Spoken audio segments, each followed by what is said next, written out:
Let's get ready, say, go. Let's go.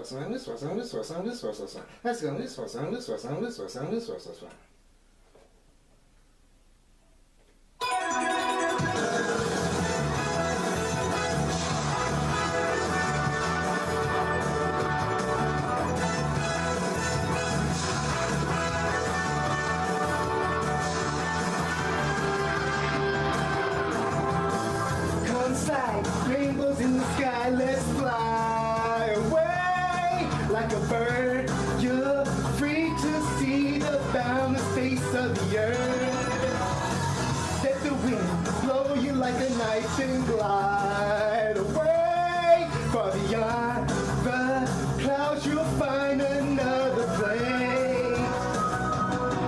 If the road ahead seems so cold and gray, night never turns to day.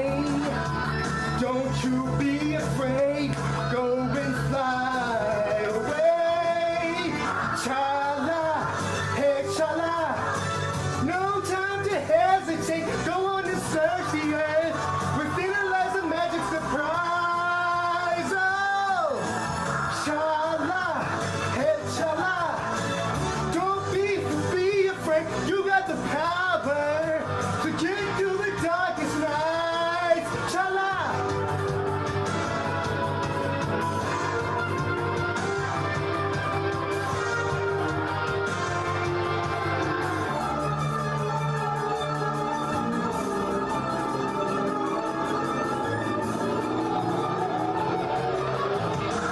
Zooming round and round in the sky like a coaster. Hold on tight, or you may find yourself trapped in a maze. When that happens, you may think you will never find your way. As the past, you may take seem all the same. If the road ahead should lead you so cold and gray, when night never turns to day, don't you be afraid. Go and fly away. Chala, hey chala. No time to hesitate. Go on and search the earth. Within it lies a magic surprise. Oh, chala, hey chala. Be cool, don't be afraid. You got the power to get you through the darkest night. Hey chala. No time to hesitate. Go on and search the earth. Within it is a magic surprise. Oh, chala, hey chala. Be cool, don't be afraid. You got the power to get you through the darkest nights. Chala.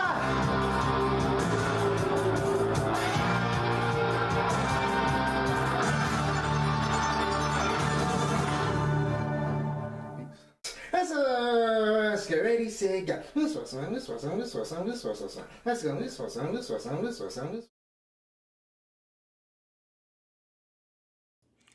ELW presents KliqBait Wrestling.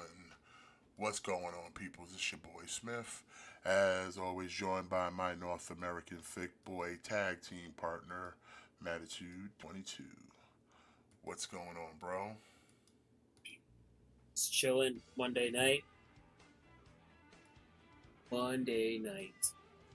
That's right, we're live. Monday Night Raw is just kicking off. We're on the road to Clash of Paris, and things are already starting to shaping up. Big ups to everybody in the chat. We got a big night on Raw tonight. We got two major women title matches on the night. We got the IC title match. Well, I wouldn't even say it's a major title. Well, major title, but serious match. That's the question. Becky Lynch will be defending the women's IC title against Maxine Dupree. And we will have for the women's world championships. That's right, Naomi will be defending against former champion Io Sky. What's so funny? What you laughing about? Wow, Becky versus Maxine. Fucking wonder who's winning that match.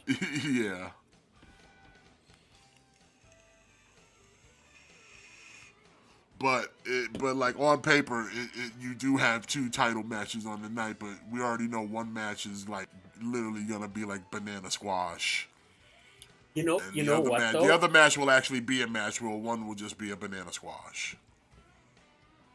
This is where like I kind of love it, like just for the fuck of it, like just for the complete fuck of it. Like Lyra can't challenge for Lyra can't challenge for the title as long as Becky's the champ, right? That's the rule. Like fuck, like Lyra, like cost Becky the title, Wait, man. the match got canceled? For real? I mean, listen, if she's pregnant, then she got to drop the strap. But Whoa, wait, what's up? Alex was saying that he thinks Naomi might be pregnant because he's saying that they canceled the match for tonight.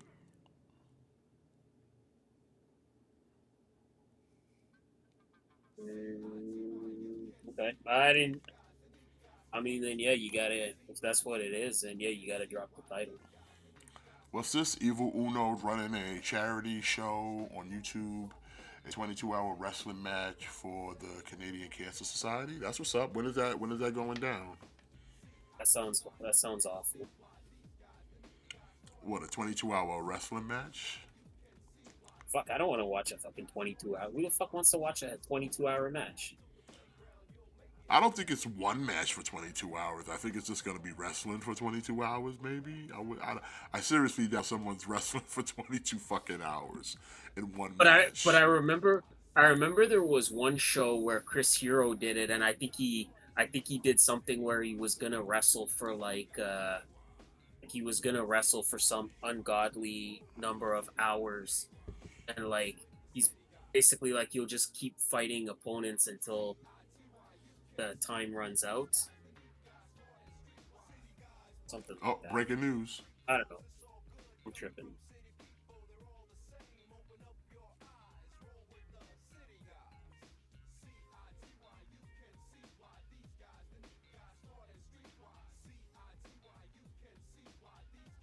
Okay, so they're just claiming she's not medically clear to compete.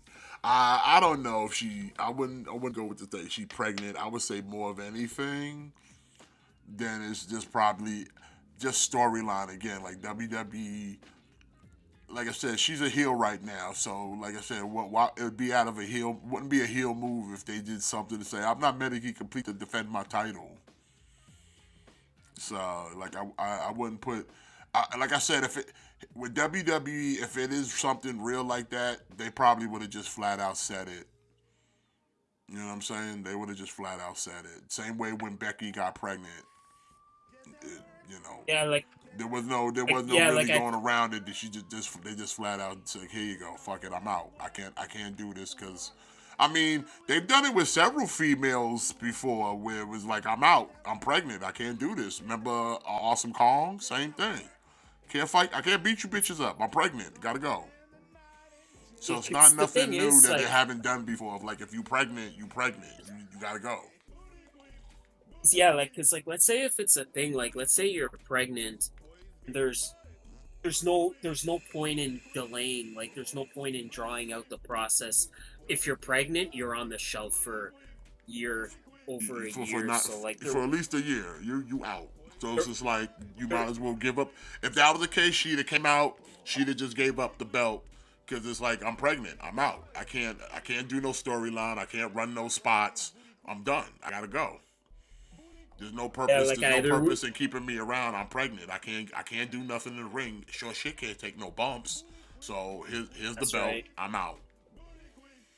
that's right. Like, there'd be no point in drawing it out. Like being Like, pregnant pretty is much. not a story angle. I mean, it has been a story angle, but I mean, when you know it's a gimmick, they stick around. But if it's real, like get the fuck out. You pregnant. You're not good to us. But like Like you pregnant. when Becky was found out she was pregnant, like she basically came out and she dropped the title right away. Yeah, she immediately, as soon as we that whole Money in the Bank, she gave the title to Oscar because it was like there wasn't gonna be anybody to cash in on because I'm pregnant. So here, your reward for winning the Money in the Bank is you're the women's champion now. Yeah. It's like you cashed in on me, but you didn't beat me up because I'm pregnant. You know what I'm saying?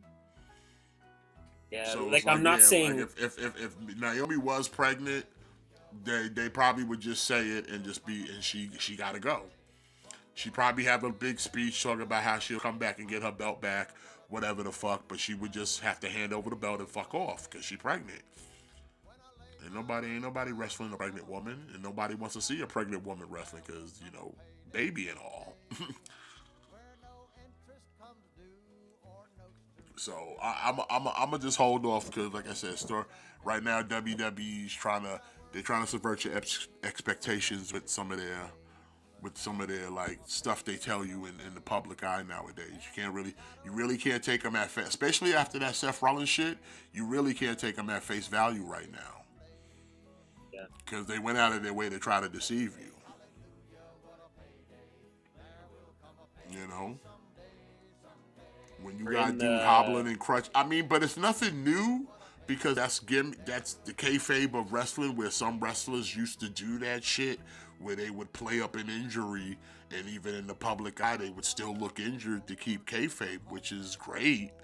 But now it's the thing of like, okay, is what WWE saying real or are they trying to work me? Because they just tried to work us. They literally tried to work people, and a lot of people fell for it, myself included. Alex, Alex, buddy. I'm gonna Alex. I'm gonna tell you this. I have never agreed with anything as much as I'm agreeing with you right now. There is nothing in this planet that will ever convince me that Shayna should not have beaten Becky at that WrestleMania. Shayna should have absolutely defeated Becky. Like and this is where like people say wins and losses don't matter, and this is where I say they absolutely do. Like Shayna lost that match to Becky, and she never came close to reaching that pinnacle again. Like she was never the same after that loss to Becky. Like people try to say wins and losses don't matter, but yes, they absolutely do matter. It's like Shayna was never the same after that match. Like think about like she was in Elimination Chamber and for the first time in history and only time she just ran through Elimination Chamber. Like she eliminated everybody. She just crushed everybody only for her to lose at WrestleMania. There is nothing that will ever convince me that she should not have won, and her career never recovered. Uh, Very much like the same with LA Knight.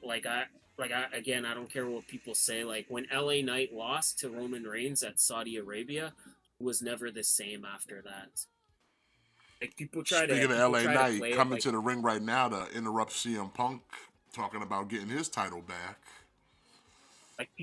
people try to play like wins and losses don't matter, but they absolutely matter. I'm sorry, I went on a bit of a tangent. No, that's fine. But yeah, last week LA Knight had his opportunity but got thwarted by CM Punk's interference. So now LA Knight is out here to have some words with Mr. Punk about his involvement.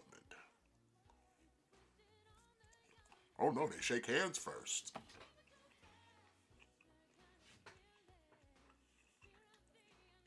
I want LA Knight to whoop his ass.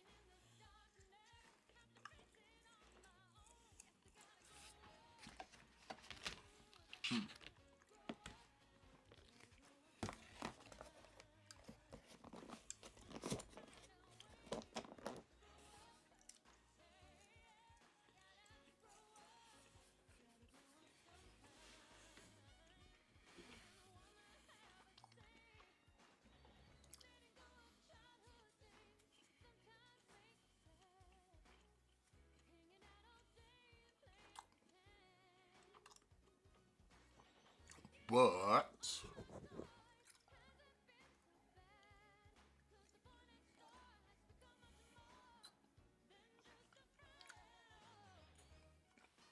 I knew there was a butt coming.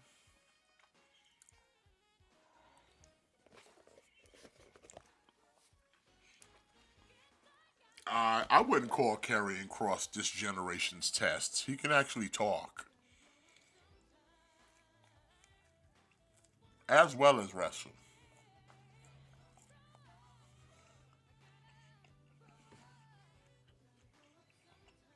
But But I'm sorry. I wish I had been able to do that quicker. I think it would have been funnier. Sorry about that, everybody. I really fucking failed tonight. hand in your union card. It took me so long to find the soundboard button, and then I had to click something. Oh, what an ordeal.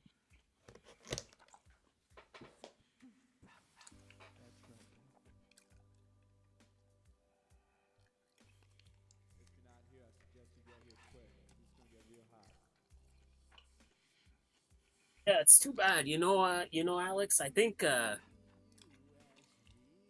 we've seen it so many times, but I think it's just a thing where I think Test, like, yeah, man, Test just left this world too soon. He just left this world too soon. Like, I think Test's best years were still to come. Like, I think I don't know. I believe his best years were still to come. I think he could have done like I think he still had stuff to do. I think he just left this world too soon, man, and you hate it, but sometimes it just happens.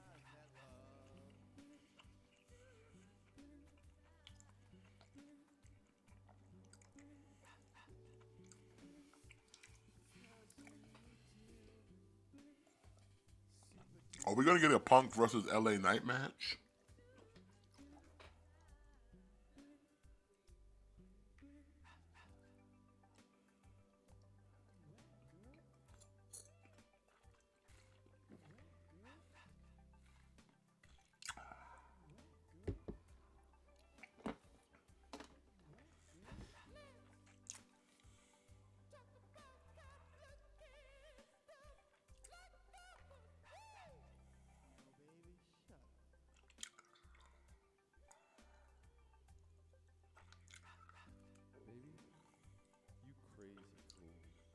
Remind me of one of those crazy cool girls. You like books and stuff. That's fine.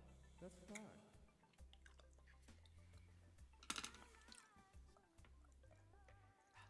I want to put you in my keeper and fly you to Topeka, yo. You like?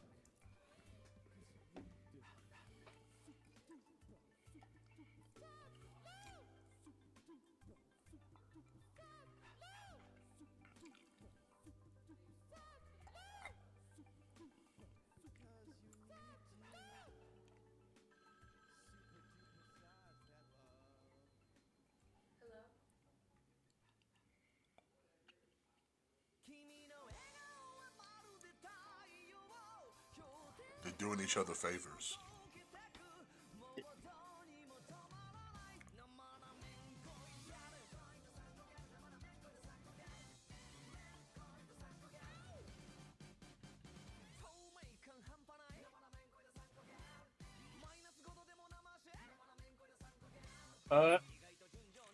It's just bad creative, Alex. Like that's just all it is. It's just poor creative. Oh, Like here when you're comes Paul saying Heyman. when you're saying something's holding Cross back, it's just poor creative. That's what's holding him back. Yo, why Bronson got all these shoes now, son? If Just he a spent bully. if he put as much effort into winning championships as he does into taking Roman Reigns' shoes, dude would be unstoppable.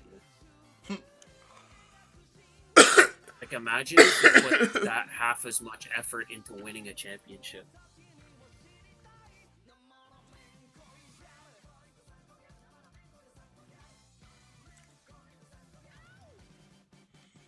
Oh, that's right. We in Canada, right? Raw's in Canada this week, right? I mean, if you want to call it that. Oh wow, that's rough, man.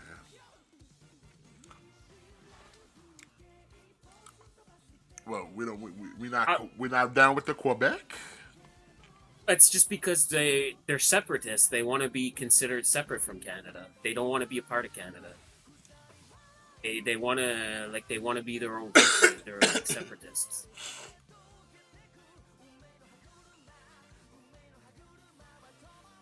And like I'm French Canadian, and like my grandmother, she's one of them. Like my grandmother still lives in Quebec, and like she's one of them. She wants to be separated from the rest of Canada. Yes, yes. That's crazy.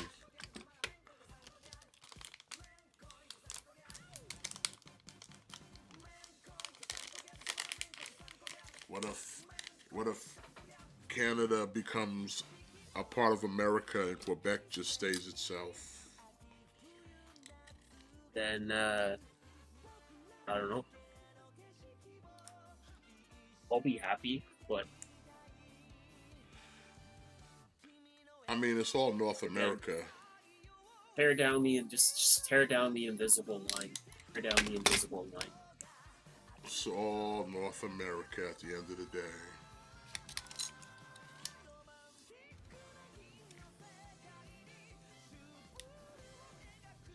And I'm proud to be a North American. So Absolutely.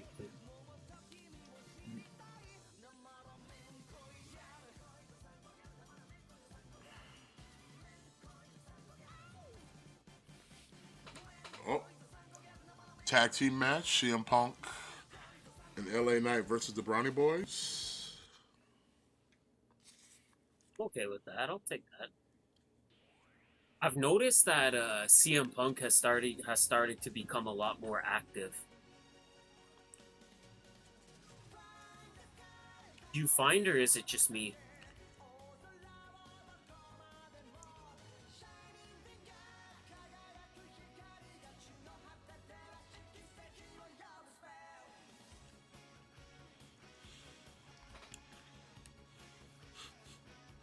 The Shula Fala, really?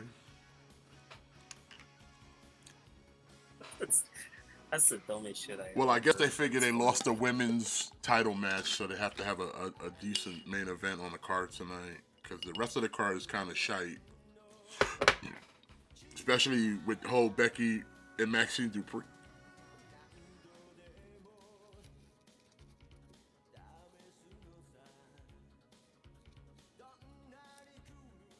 Yeah, like I was saying earlier, like if I was Lyra, I would try to cost Becky the title so that I could get back in the title picture. Cause if I'm Lyra, I know I can't challenge for that title as long as Becky has it. So for me, like the next best thing would be to get it off of her as quickly as possible, and then like let's say, hey, like Lyra helps Maxine win the title tonight, and then Lyra could be like, hey, you know, like I kind of helped you out, like you should give me a title shot. I like Braun Breaker, son, screaming, "You're 47. What are you gonna do?" And you're 40. You're old.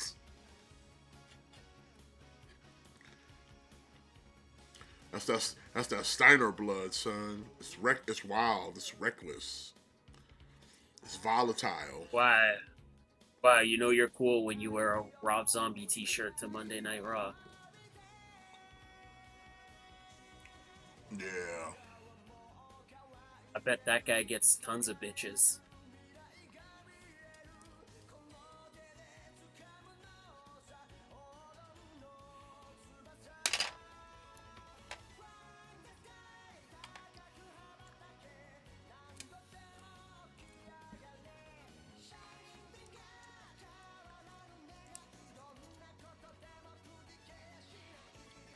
All right, are we going to talk about the three Americanos?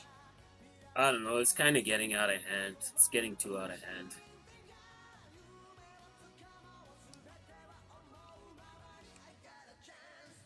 Like, why do we have Pete Dunne and Tyler Bate running around in Americano masks? and not trying to win the tag titles. You know what I mean? Yeah.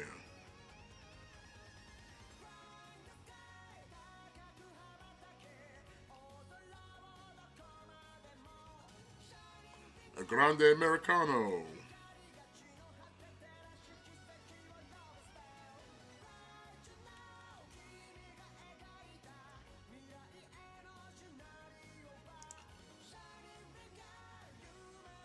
A grande americano in the Judgment Day clubhouse.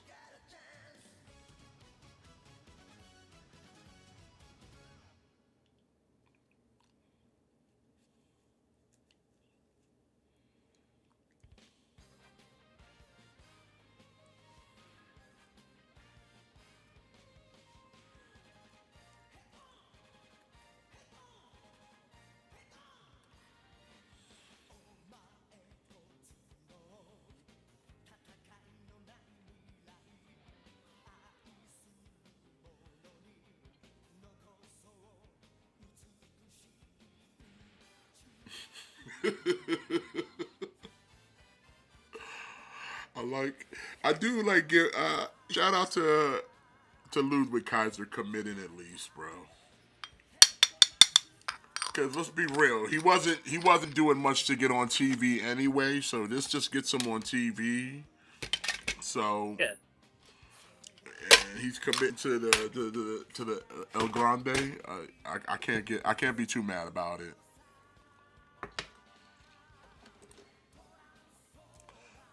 All right, but we're getting our first match of the night. We got AJ Styles coming to the ring.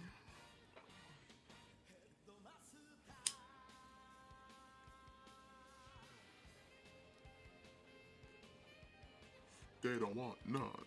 They don't want none. Teaming up with Dragon Lee to go up against El Grande and Dirty Dom here tonight. If they actually kind of give this match some time, this might actually be fire. They probably, I mean, it'll get time because there ain't that many matches on the card scheduled for tonight. So, like we already had our talking segment. We're gonna have the tag team match will be your main event. You're gonna have this match and then the Becky Lynch match, and I think there's a Sami Zayn match here tonight. Oh, Sami Zayn versus Rusev. Oh God. Oh, good Lord. So that's what's on tap for tonight. You got Sami Zayn versus Rusev, Becky versus Maxine Dupree, and then you got that tag team match with the Brawny Boys and Punk and LA Knight.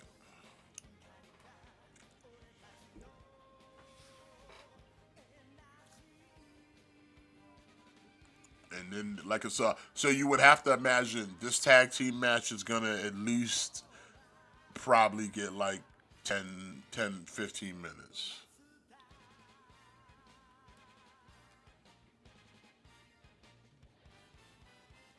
Because, like I said, I can't see Becky and Maxine getting more than like 5 minutes at best. No. At best. No. I sort of don't see that. The fact that that shit goes longer than 5 minutes, they doing too much. Hey, what's going on, Sunspot? Welcome to the stream.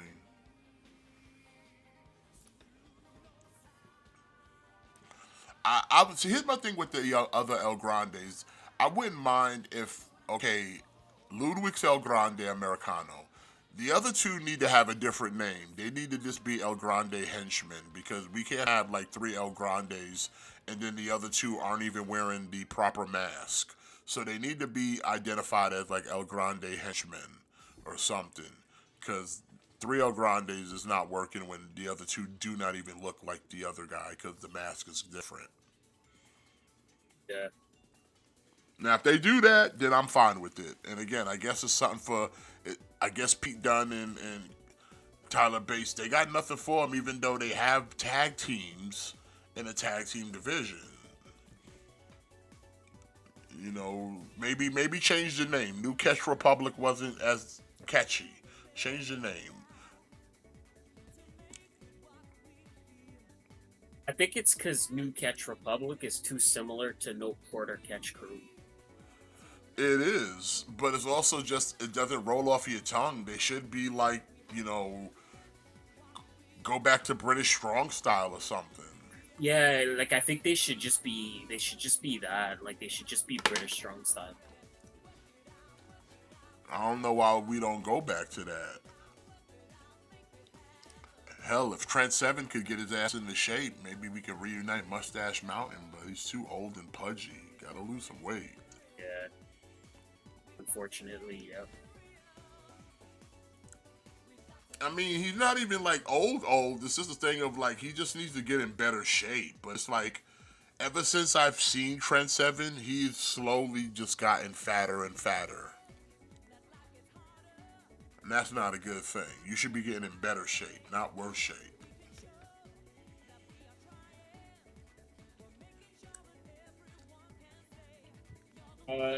No, I would.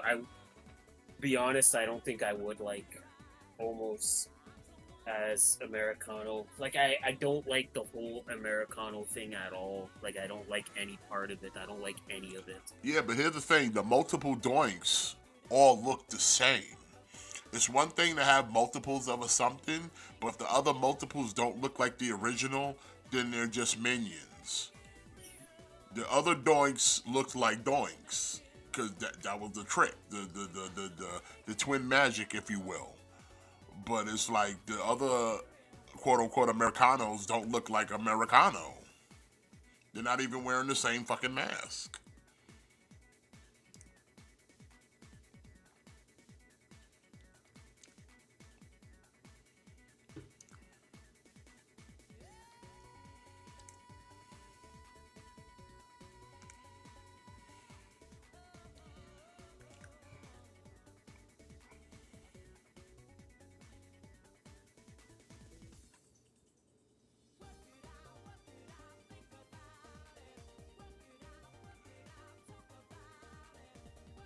JBL and Corey Graves will be doing the commentary for Triple Mania as the English commentators. That should be interesting. Now I really gotta watch it. I want to hear this commentary. Yeah.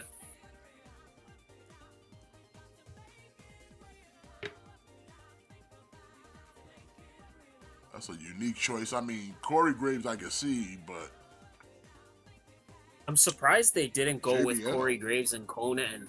Because Corey Graves and Conan, like, they were pretty good together at the yeah, I would Worlds figure Live. they I were thought gonna they bring did Conan alright. back into this, but JBL is a weird choice.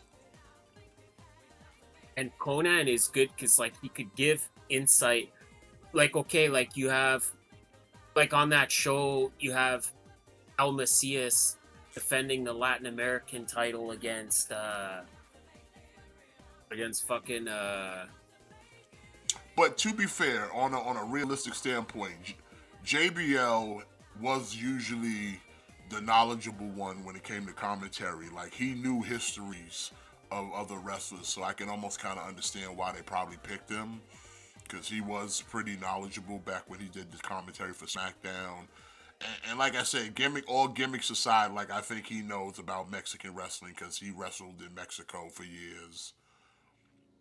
it's like they need somebody. But also, he 'cause could like I also, said, if he need to be, he could be a heel commentator at the same time too.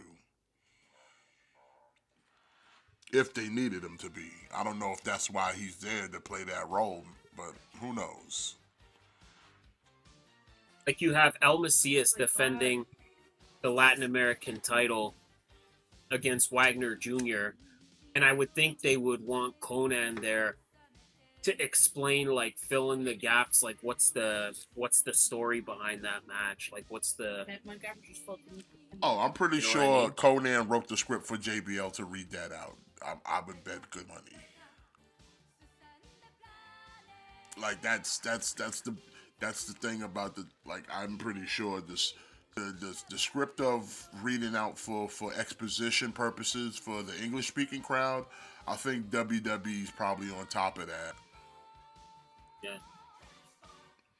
But yeah, I'm gonna check it out. I'm gonna check out Triple Mania. I mean, yeah, I'm gonna check it out too. Like, it's free on YouTube, so there's no reason not to. Well, while we're on the kind of the topic of PLEs, I know this is something we didn't talk about it last week because it just kind of broke last week after Monday. But WWE now to run PLEs through ESPN Plus, Yep. which is I'm still kind of confused. Maybe it's the older man in me. But now it's like, okay, you have to have the ESPN to watch PLEs from WWE. But like, how does that work? Because right now I have like Disney Plus, and I got the package where Disney Plus gives you Hulu and ESPN and a couple other things. So does that mean I'm good because I have the ESPN, or would I have to buy like some separate thing to actually have access to PLEs? Like, it hasn't really been clarified how it's gonna work.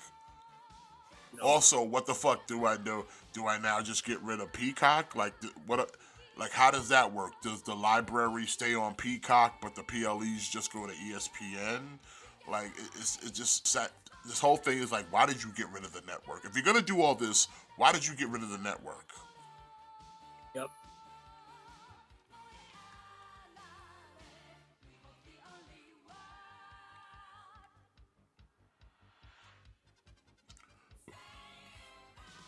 Well, that was more of just that kind of just laugh, giggy, ha ha with the Mabel Doinks and the other Doinks, people dressed in Doink costume.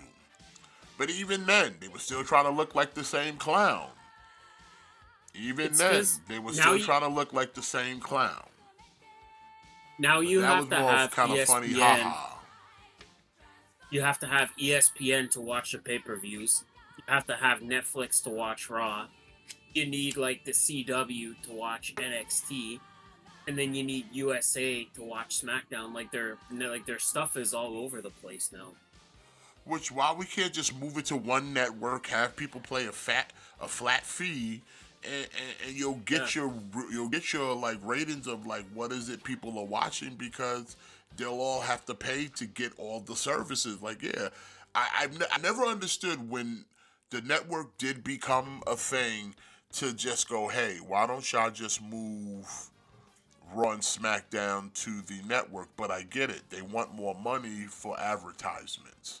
They get more money if a network pays them to run their product on their platforms. But at the same time, you're moving all your stuff to basically to platforms. Like, outside of SmackDown and the CW, everything else is on a streaming service. Raw's on a streaming service. All the PLEs are on a streaming service. Like I said, USA is a cable network, and CW is, depending on your market, is just a basic network on free TV. Not even, like, literally CW is the network that if you didn't have cable but you have some kind of antenna reception and a television, you can still watch CW. Wow, that's funny. Like, I used to have to pay extra to have the CW network. Really? Because, where I come from, maybe it changed, but CW was a basic channel that if you had regular TV, not even cable, just regular TV, you could have the CW. Because the CW used to be the WB, and the WB was on free TV. And if you lived in certain markets, it was channel 11, channel whatever. But it was free TV. You watch fucking your cartoons there. You used to have the Disney Afternoon. Smallville was on the CW. Charmed was on CW. Dawson's Creek. All these shows, free TV. Hey, stop. You're making me feel like nostalgic and old. Please stop. But you know what I'm saying. But like I said, outside of all that's the only network like Raw where you watch like to NXT free TV. Cause like hell, you can't even watch Evolve unless you have Tubi, and that's free, but it's still Tubi. I don't know why they even got it on Tubi. Like, who the fuck is really fucking with Tubi out there? Like, unironically. Bro, I fuck heavy with Tubi. Really? They got all the Transformers. Okay, that no one told me that, but Like they got the G1, they got the full series on there, and they got the full GI Joe. that's what's up.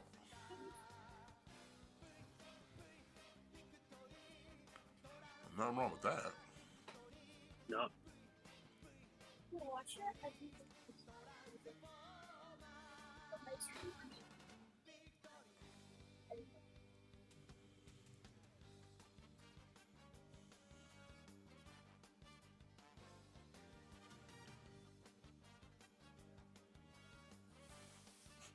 I like Dominic's math though.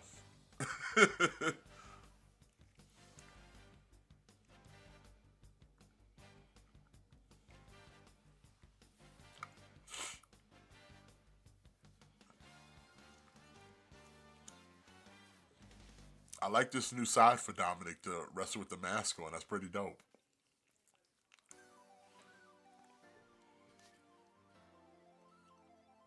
Yeah, kind of gives him like a makes him stand out a little bit. You know, gives him like a more unique look.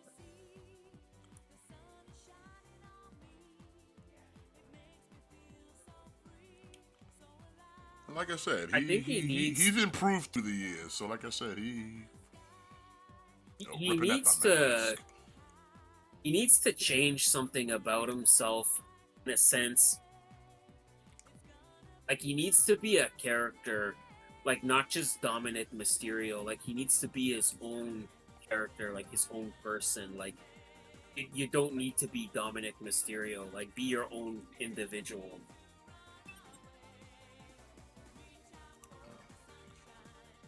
Like, So you know what I they're mean? giving this Like, match a lot of time because we're like on our second commercial now, or like our second break. leave the shadow of being a Mysterio behind and be your own unique individual. Well, he is. He's the illegitimate son of Eddie Guerrero. Call yourself Eddie Dominic Guerrero then. Call yourself Dominic Guerrero. That would be dope if he did that though.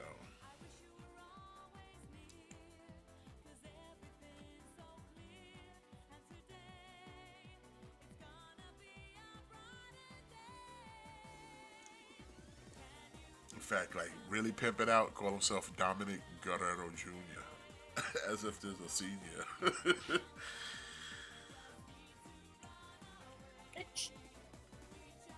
Remember, like I remember there was one of the 2K games came out, and like I was like a couple years ago, and I remember like Ray tweeted like I'm on the bus. I just got the new 2K game. Like I'm gonna practice while I'm on the bus so I can go home and beat my kids. Like he tweeted that. Like I feel like Dominic should make that into like a t-shirt. Like make that into like a t-shirt and be like oh, you see like my dad tweeted like he was gonna beat his kids. Like you see, I always thought that would have been funny. Like it's too like I always thought that would have been funny if he had done that. I'm gonna beat my kids. That's crazy.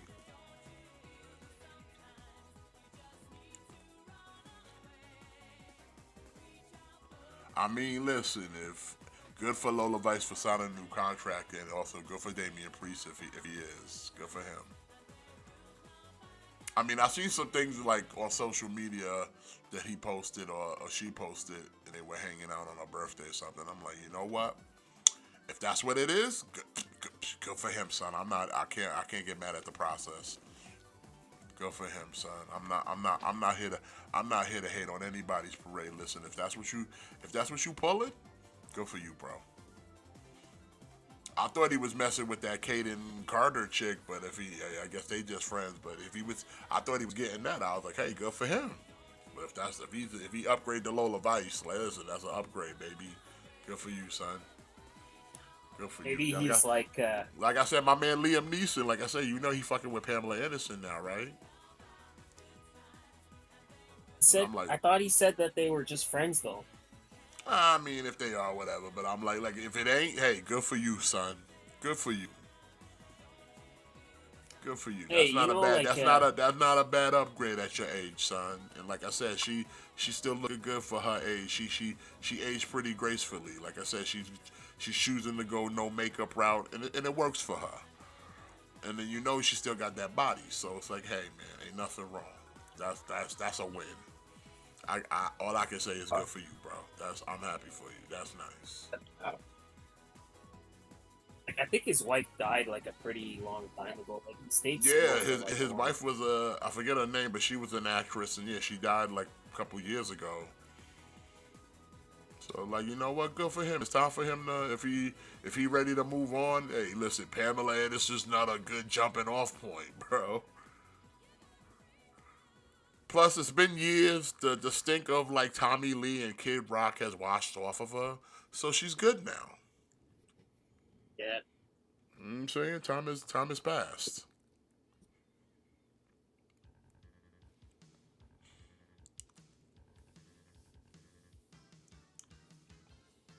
So hey, that's what I say. Like I said, good for you. I mean, this match going on is pretty decent. They've definitely given it time.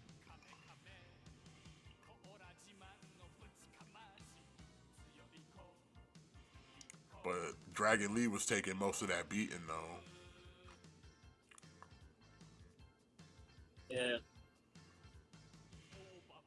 Because here now is AJ in a fury of offense onto El Grande Americano.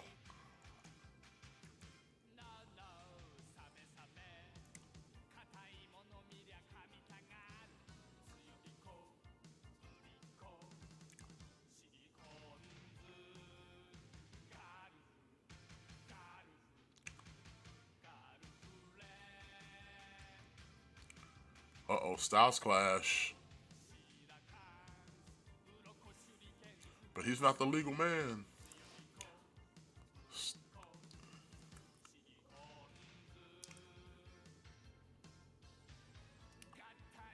But here comes El Grande.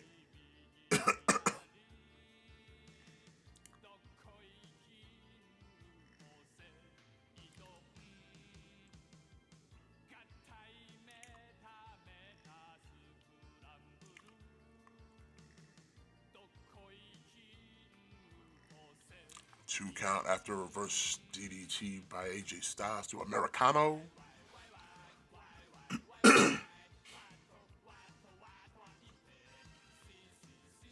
That monkey flip into a Styles Clash looked nice, but it was so unnecessary, though.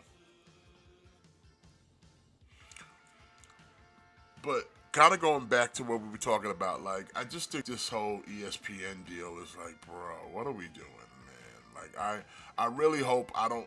If I have to pay another service that I already currently have just to get like extra content, I'm jumping on a boat.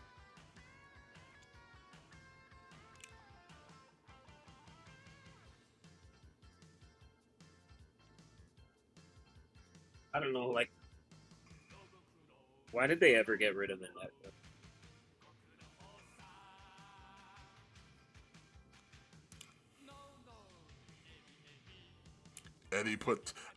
Dom put the mask on.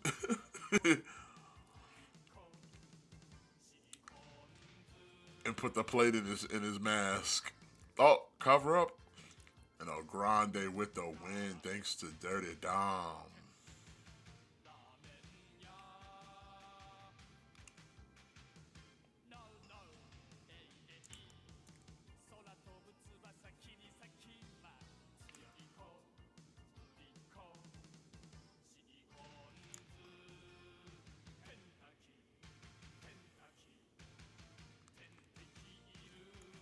Yeah, I'm kind of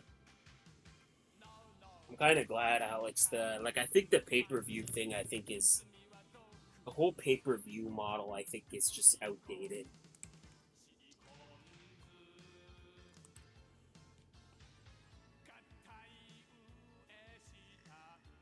Like all these companies, they need to kind of realize that.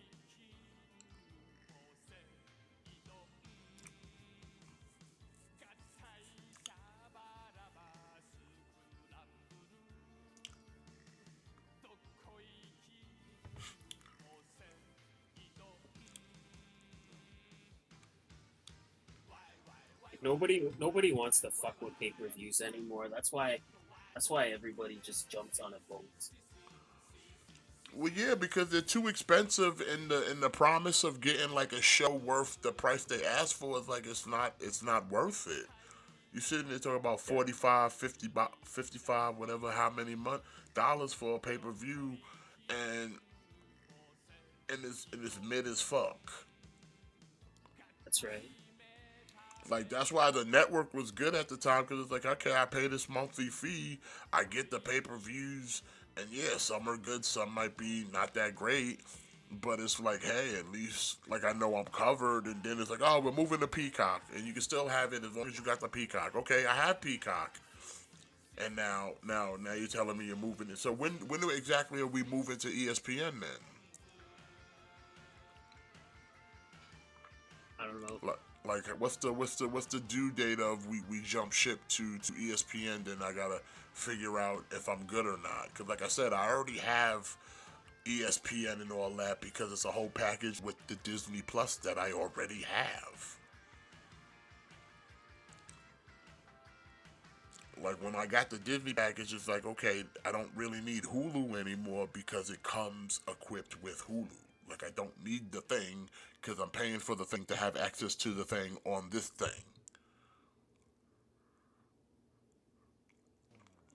Since motherfuckers want to be out there monopolizing shit, it's like, okay, I have Disney Plus and it has the thing. It has ESPN where I can watch live sports. I can watch all that shit on this app on the Disney Plus because it's hooked up to ESPN. Now, does that now include WWE PLEs, or do I sit there and got to fork over? What is it? How much is? I hear it's like $30 a month. They ask me. Yeah, $30 a month. Which is insane. Like especially because it's something like ESPN. Like especially like I think not all wrestling fans are like to watch other sports. So Yeah, I can give a you shit don't- about if- other sports. if you don't like to watch sports, then then having ESPN doesn't really benefit you. Like I said, I have it on my Disney Plus and I don't watch it. Like I don't watch the stuff that's on there now because it's like I don't really care for sports like that to watch it. I just know it comes with the package, so I have it. But like now I'm gonna have to if it's gonna be on there, I guess I'm gonna have to use that. I guess. I don't know.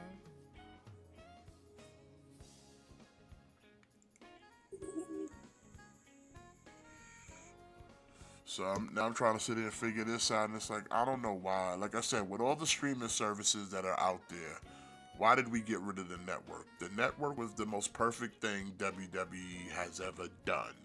It had the old library, plus you got the pay-per-views. You know what I'm saying? That was it. And I liked it for that because I liked going back to the old library because they had such an extensive library at the time. I was like, yeah, it was worth it. You were getting your $10 a month out of it. But then we had to be like, we don't want to do that no more.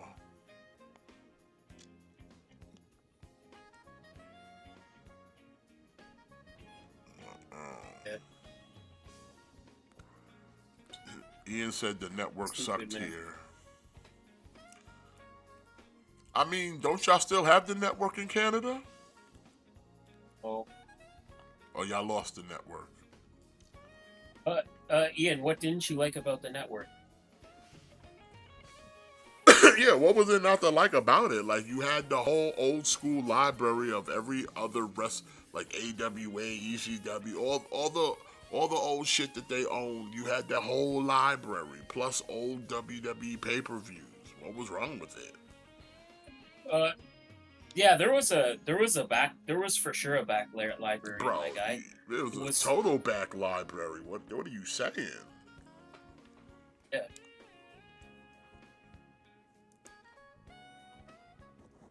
Like, they had stuff from the vault. They had shit from old pay-per-view, house Yeah. shows. That shit had everything, bro. Yeah. Wow. Yeah, we had it here. We had the back library here for sure. We did.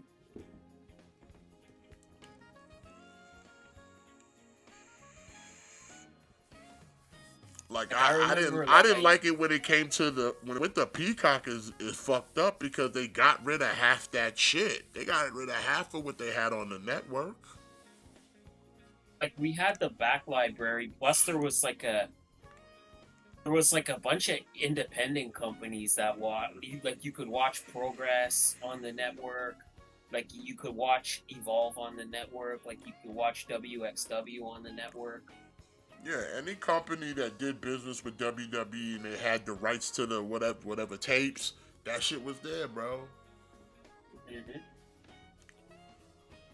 Now they just moved it because, like I said, half that shit's now on the YouTube channel because they got that whole the vault shit. So now they're just putting all of that on there. So it's not on the network or anything. They're just putting it on YouTube now and getting and monetizing it.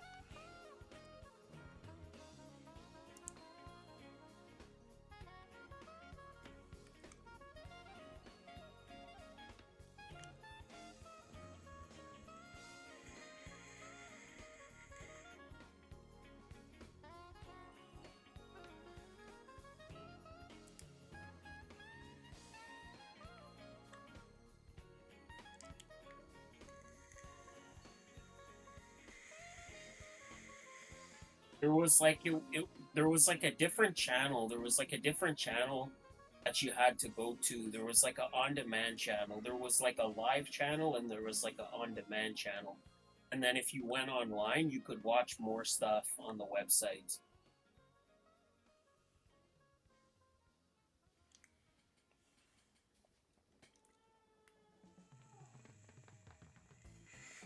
Okay, so now we got EO versus Roxanne instead, so we'll still have that match on tap.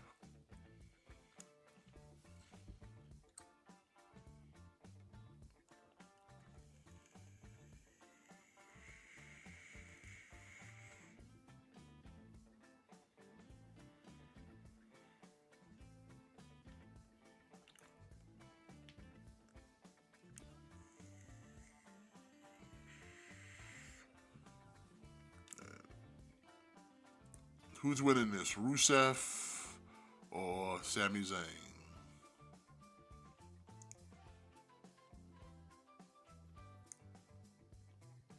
Probably Rusev, right?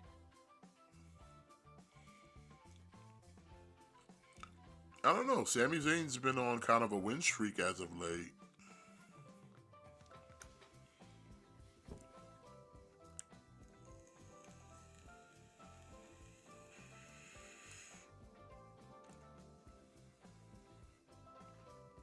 Here's a question I'd like to ask. I mean, I'm asking you, Matt, and the chat can answer if they want to as well. Does Sami Zayn win a championship, a world championship, in 2026? Oh, No? Why not?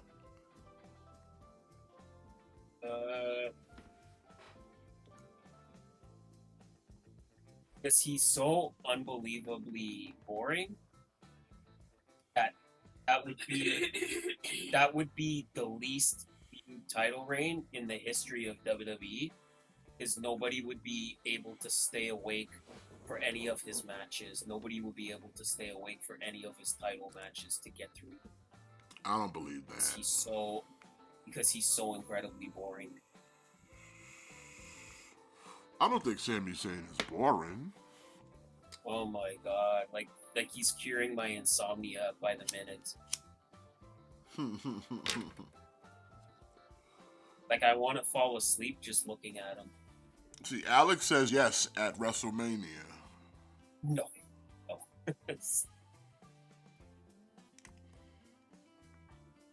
the problem is he's been doing the same boring underdog gimmick for like 15 years.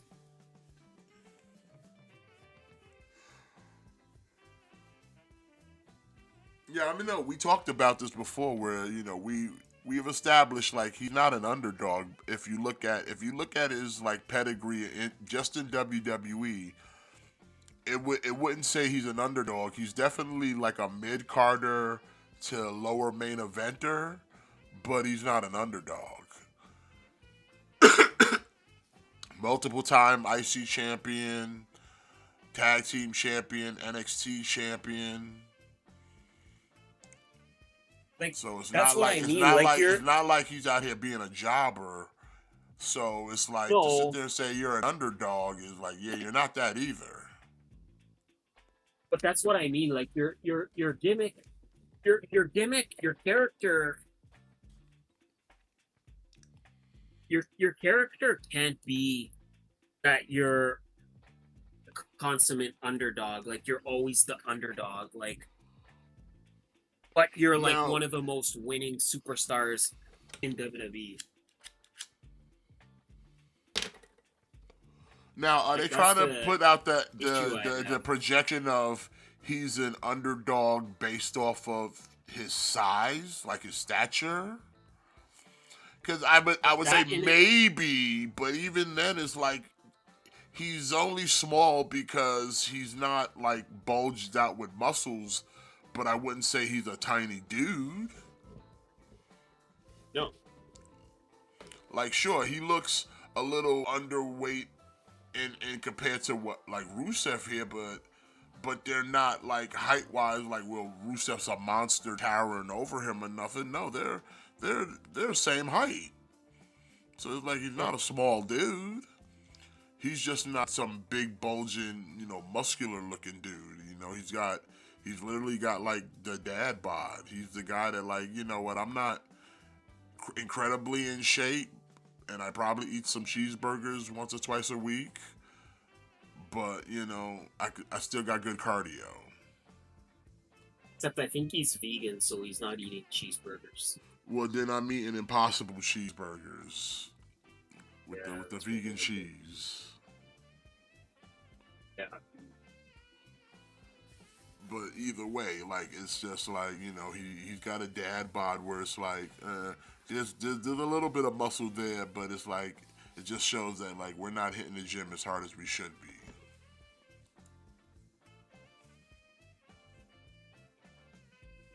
It's the again, like when your gimmick is always like you're the underdog, like that's your gimmick.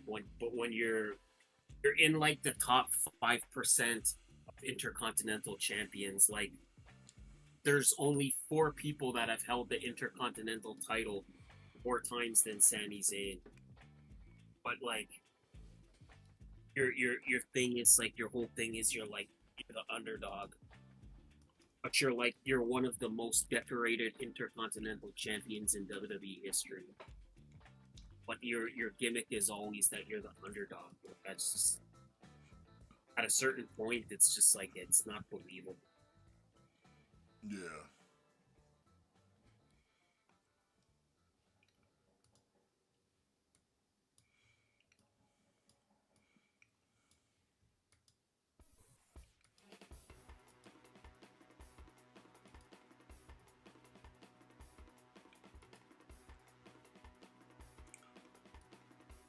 Hold on, I gotta fix something real quick because since we're not getting Io versus Naomi, I gotta fix the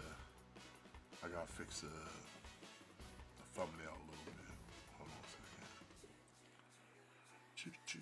Like I just think he should try to do something to maybe like evolve your character a little bit, like try to do something different.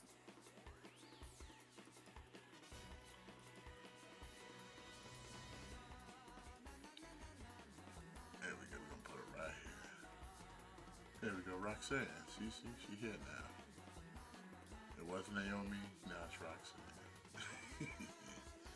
That's how we do it. Just like that.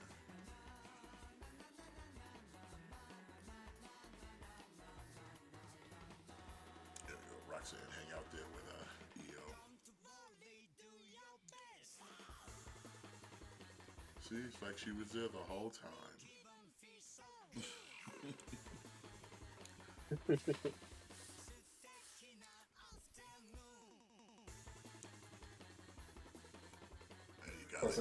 You gotta improvise.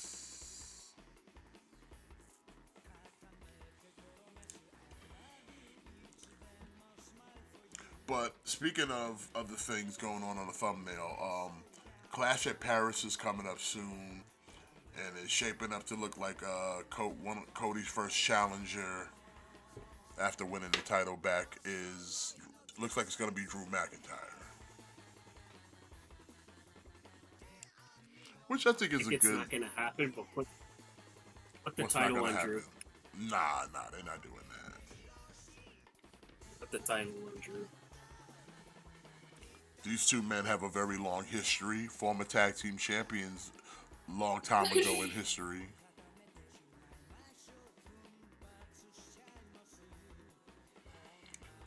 The Dashing One.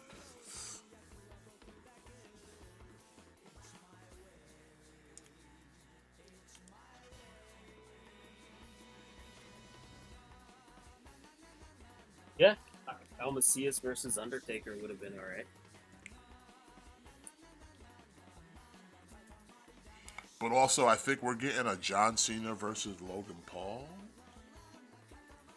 Yeah, that's the thing. Which is kind of lame. So, like, John Cena's only got 10 appearances left or whatever, right? Yeah. So, what do you think? Like, do you think, like, Logan Paul and then Brock Lesnar is his retirement match? Like, does he fight Brock at Survivor Series and that's his retirement? I would think so. Because if he's only got 10 appearances left and he's fighting Logan Paul at Clash in Paris, then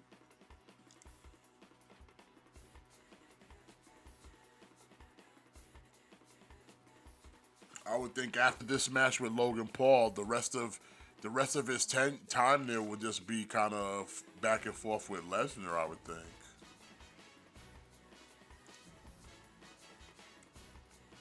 yeah, like you would sort of think.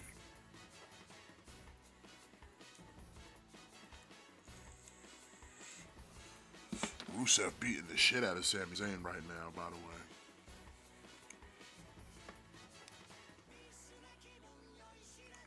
But Sami playing possum.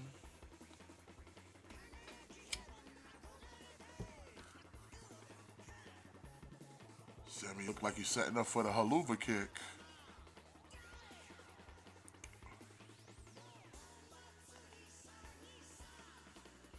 But no, here comes the MFTs coming in to beat up on Sami Zayn. I guess they're continuing that feud. I guess. I guess so. I kind of thought that was. I was kind of thinking that was gonna be like a one and done, but it's not. The MFTs here beating up on Sami. Matches are nothing. Rusev is an afterthought. That's the sad part about all of this is like if you now look at the full picture, like Rusev is an afterthought. He was just a means to an end to further a different story plot. And that's Sami Zayn and the MFTs. He always was an afterthought. Like that's the problem. Like this is the problem. Like but now, here comes Sheamus with the big knee to Rusev. He got a little side plot still going on. People wanted him to leave AEW so badly. Like they wanted him to leave AEW, and like he's not doing anything here that he wasn't really doing in AEW. Like, he was an afterthought in AEW, and he's an afterthought here. Same thing with Andrade. But they're still trying to further this storyline between him and Sheamus, though. But it's like, Well, enough like, of what's this the already. storyline? Like, Come to a conclusion. They're just fighting, but it's like, fighting for what, though?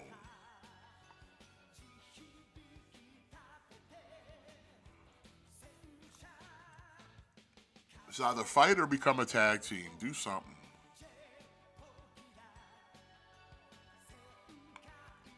And they're fighting through the crowd. Like, okay.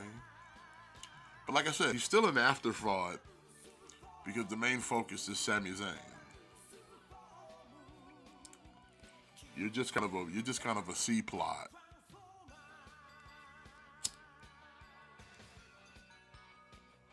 Where Sami Zayn is at least a B plot. You know what I mean?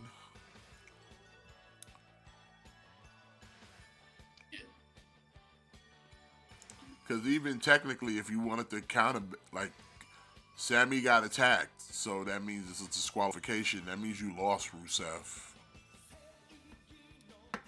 If it really you think about it, it'd be technical. Like, you lost via disqualification. So, like, you should be upset with the MFTs about that, but you know you had Sheamus kicking in your jaw, so you know.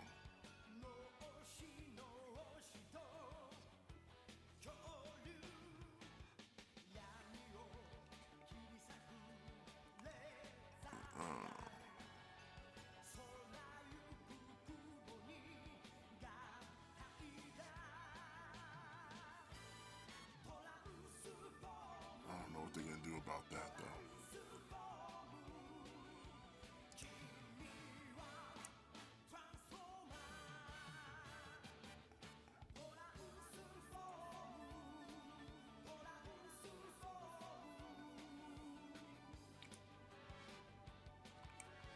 Goddamn commercials. I can't stand that.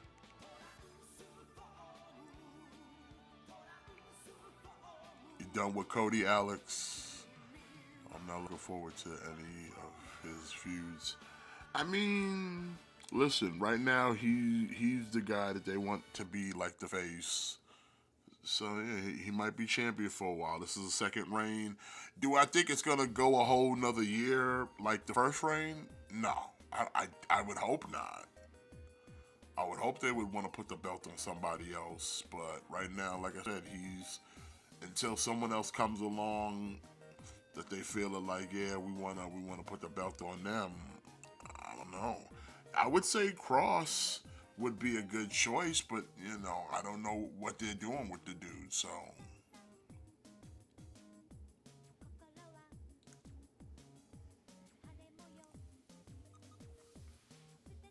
I mean, Cross, go wherever. Like, listen, he go back to TNA. I don't think Cross is done with WWE. Yeah, I don't think he is either. I don't think he is either. I think we're getting.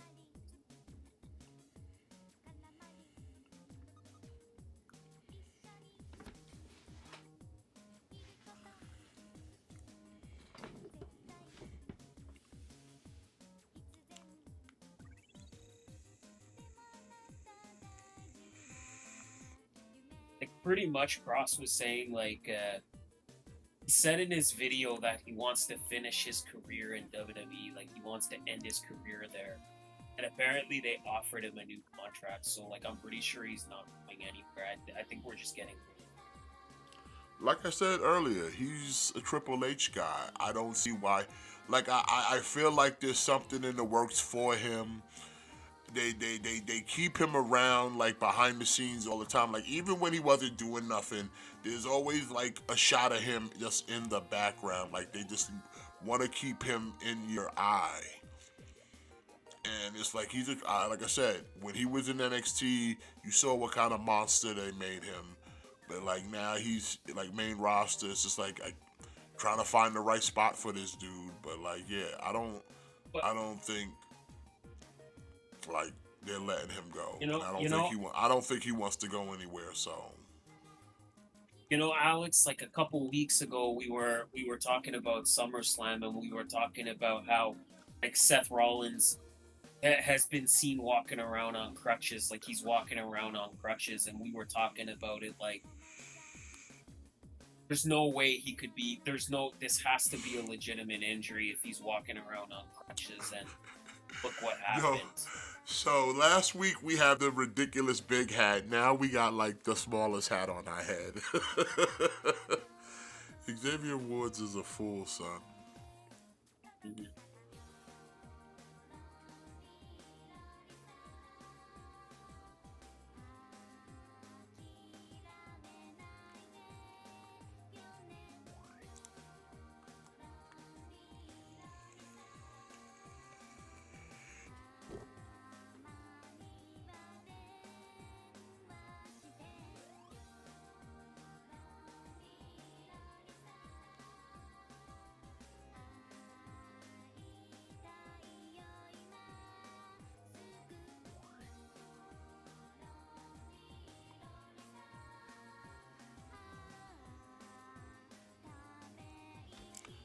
Now we getting promo from Big Bronson Reed.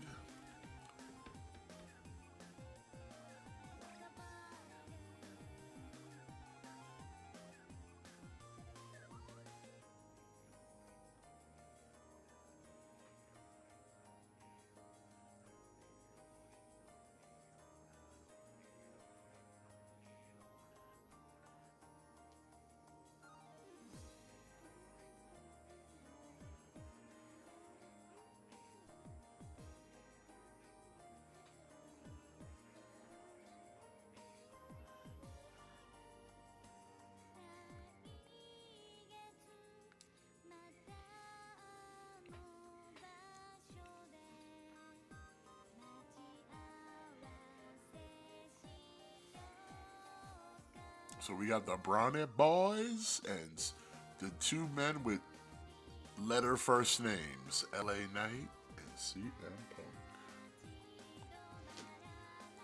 versus Brownie Boys.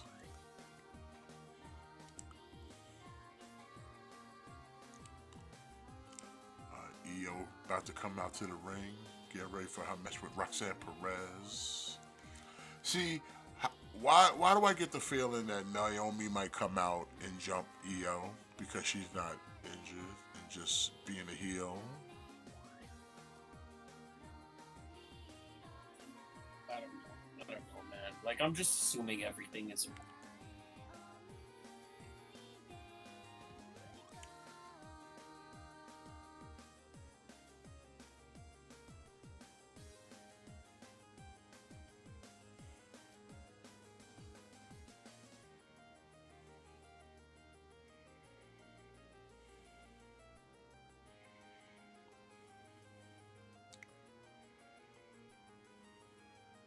I'm just gonna assume everything.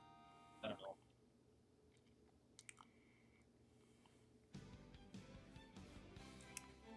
And now here comes EO.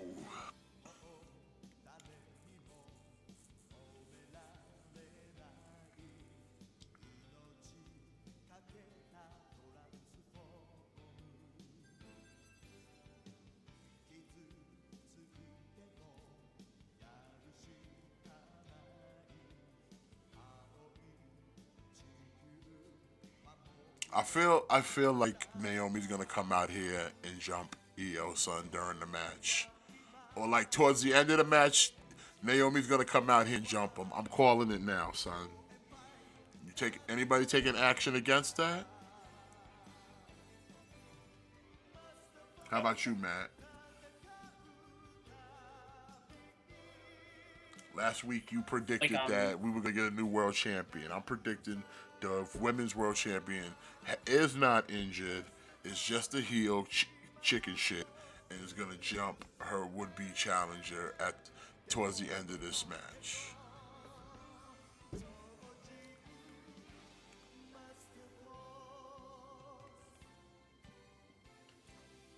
He's speechless, I Chad. don't know. Like I don't even know. I don't even know what to like. I don't even know what to say anymore. Like, I'm just assuming everything's a work now, so yeah, like probably Naomi will jump her. Like I said, I'm just gonna assume everything's. I'm just gonna assume everything's a work. Like the first match, Dominic had to cheat with the plate. Second match was basically just a squash. Well, technically a disqualification because the MFTs jumped Sammy. What does that even stand for? My family tree. Is that real, or did you like just make that up? No, that's real. That's pretty That's clever. what it stands for. My family tree. Okay, that's pretty clever. Because I was gonna say, like, if you made that up, like, Nah, that's WWE's work. That's what Solo deemed it. That's what he called it. That's his family tree with all the other the Polynesian niggas, the non-Samoans, like your man JC Mateo over there. But his family hit my family tree, so MFT. it's fighting Roxanne. She's fighting Roxanne Fine. in a replacement for Naomi. That's why I'm like, What? this feels like some heel shit where it's like, okay, you didn't get your title match, so we'll give you we set up the situation where now you get a replacement match, but then like the champ comes out to beat you up because they were never really injured. They just didn't want to wrestle you because they're heels and chicken shits.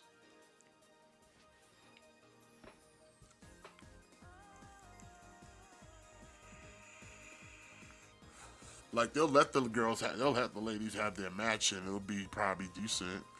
But then when you get towards the finish, boom, here comes Naomi.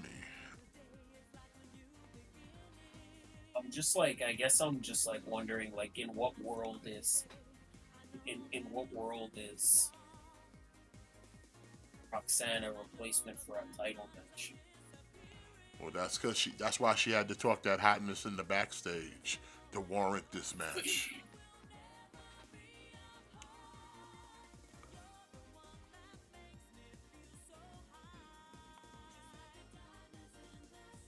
Alright, fair enough, I guess.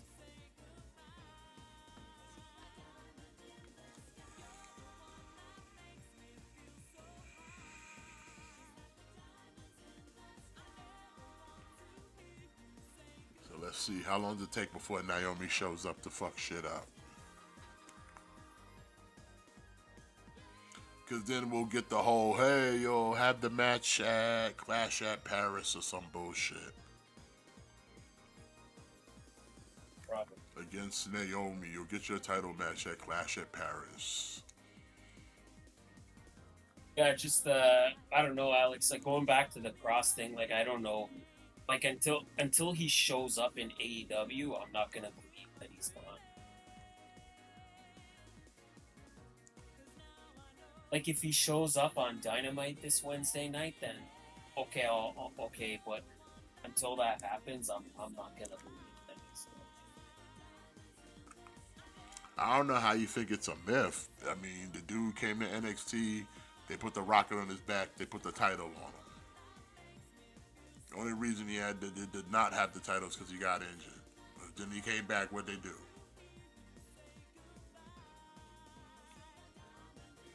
When he got to the main roster, yeah, he got fucked up, but that's more of a McMahon thing than a Triple H thing.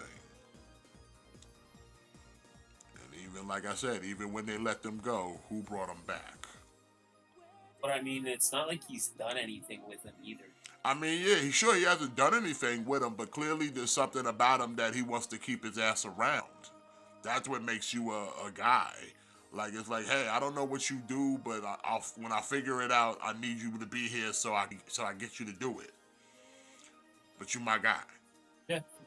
It's the same way Sheamus is a Triple H guy. Sheamus don't do much, but he's still around. Why? Because that's his guy.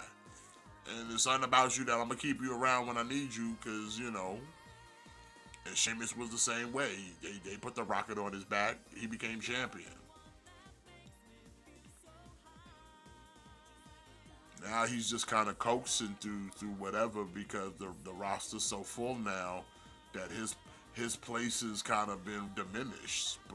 But he's sitting at a place also where he's damn near almost legend status because, like I said, he's already got all the accolades already.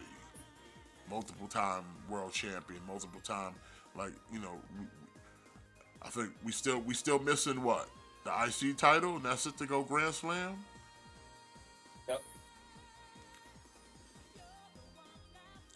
But see, it's that reason alone that'll give you the kind of excuse to keep him in the mid card because it's like, okay, you just have him chasing the IC title because it's a title he never held.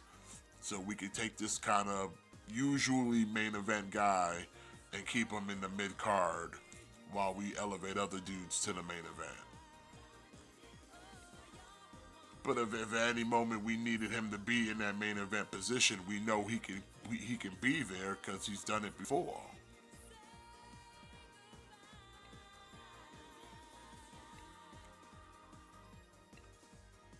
Don't forget, it was Sheamus that took that cash-in Money in the Bank on Roman Reigns. At his most ridiculous looking at that.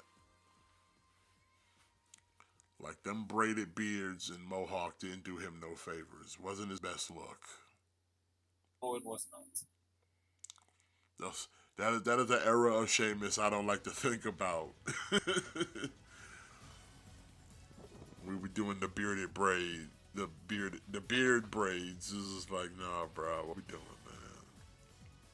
But GCW is booking Oro Mensah.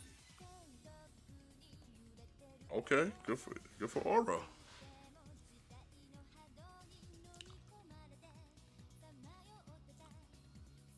Again, I keep saying like people who got released from WWE's, like, I don't think like they're worse off because of where WWE's positioned now. Because it's like, okay, Dakara Jackson, she got released, but she's now with TNA. So she's still like 2 steps away from going back into the door of WWE in some form of fashion through TNA now. You know what I'm saying? And I'm pretty sure they let her in. She got the job quickly after WWE because it's like, okay, she's an NXT girl. She knows the system, and we know she's like good talent, and we could definitely use her. So now it's like, okay, good for her. She's over there now doing her thing. TNA needs more women on their knockout roster.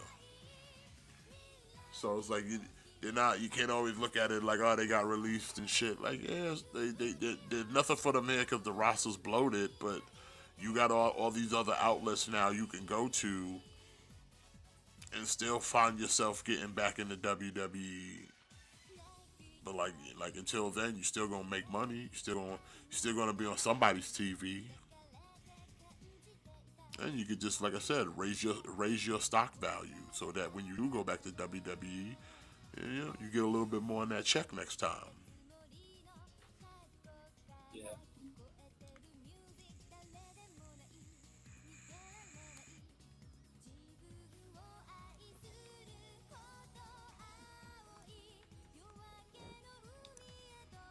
I mean,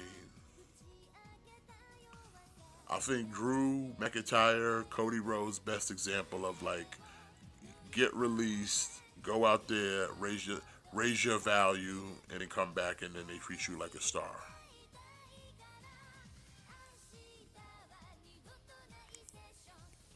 Like, literally treat you like a star.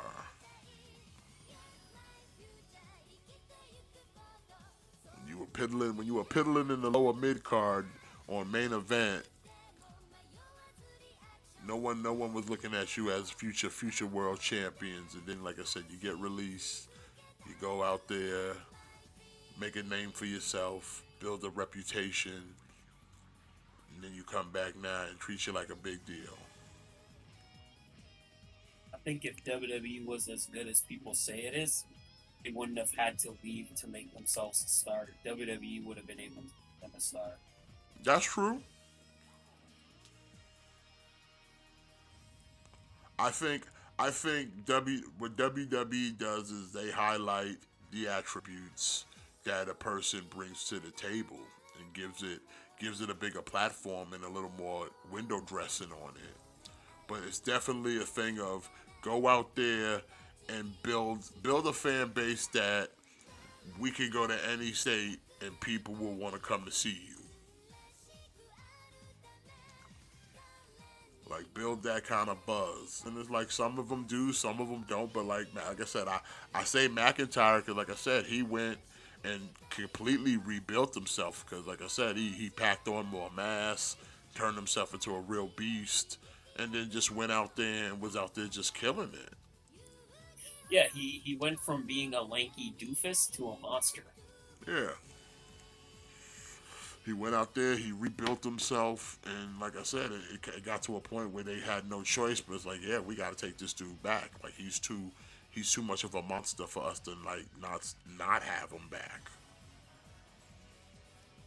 Cody kind of the same way. He had to change his look, change his attitude, change everything about him. Go out there, win championships, go out there and draw money. And show that like you're a viable option, and then yeah, you bring him back, and now look at him. He's a 2-time WWE champion.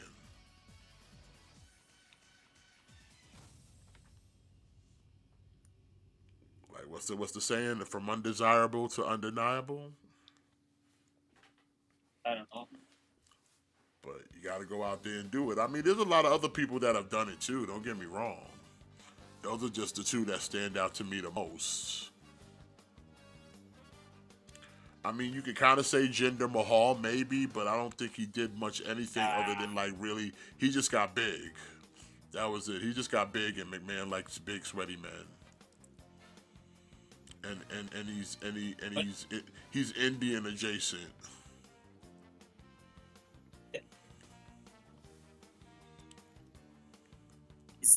He's the right color, so let's just have him.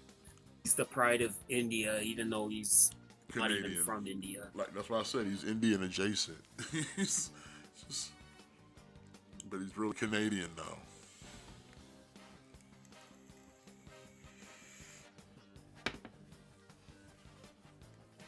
Oh, Vince, you know Yokozuna's Samoan, right? Not in my book. In my book, he's from Japan. He's from Japan. He's a big son. He's a sumo wrestler. And Tony Atlas, he comes from the plains of Africa. Saba Simba. Tribal warrior. Yeah. Fucking Vince, man. Vince is the real menace. You're not the one-man gang anymore. You're Akeem, the African dream.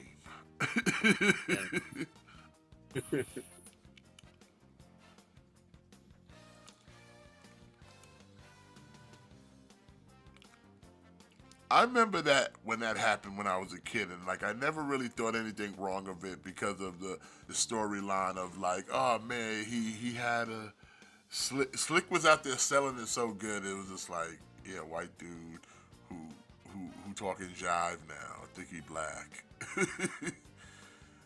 I don't know. He could have converted to Islam, son. He wanted to be Akeem now. I don't know. It worked. But all I know, he was over there shucking and jiving to Jive Soul, bro. I'm like, yeah, I'm okay with that, though. And then he teamed up with Boss Man to become the Twin Towers. I mean, we don't talk about it no more because of the name. But still, anyway, that was a thing that happened.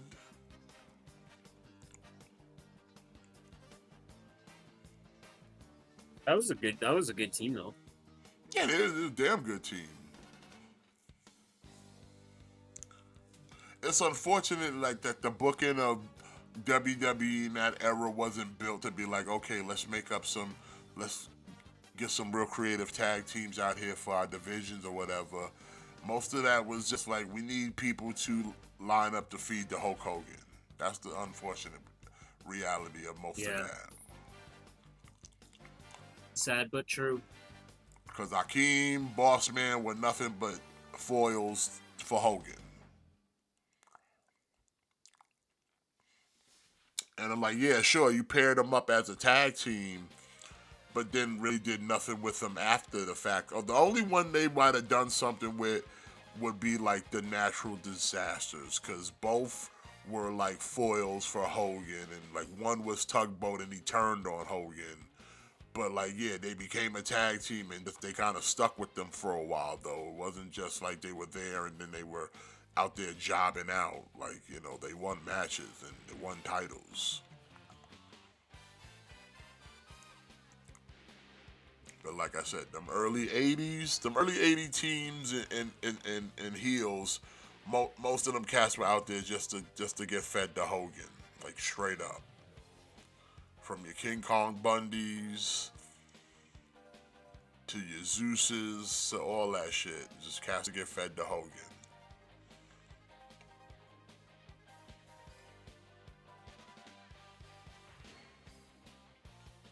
Oh, got EO in a crossface. Roxanne trying to look for the submission right now. Like I said, this match has been pretty good. It's been pretty back and forth between these two. Yeah.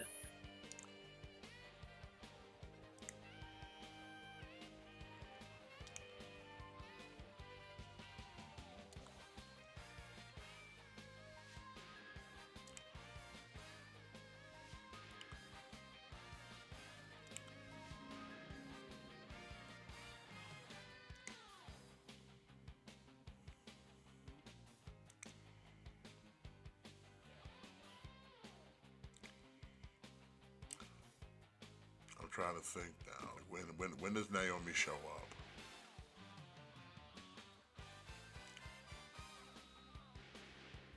I don't know. Like I said, I'm just assuming everything's at work now. Everything's at work. Okay, now Roxanne's getting involved. But Io's about to take both of them out with a beautiful moonsault. It lands on her feet. So now that takes Roxanne out of the pit. I mean, it takes Raquel out of the picture. So now that opens the door for what's it called it? For Naomi to show up and fuck shit up. Oh, she's going for the over the moonsault. But oh! Yeah, legs. That had to hurt. She got the knees up, but like Io landed on her pretty fucking hard right there with that moonsault. Oh.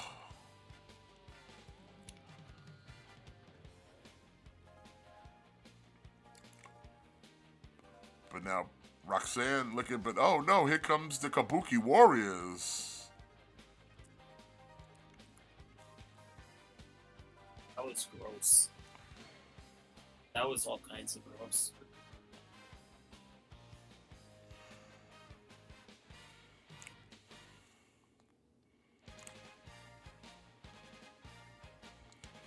And Roxanne with a clean win.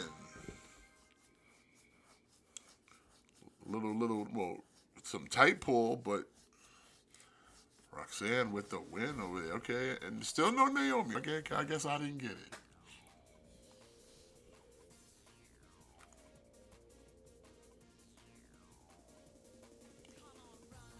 Big, yo. Oh, man, that was nasty. That was nasty.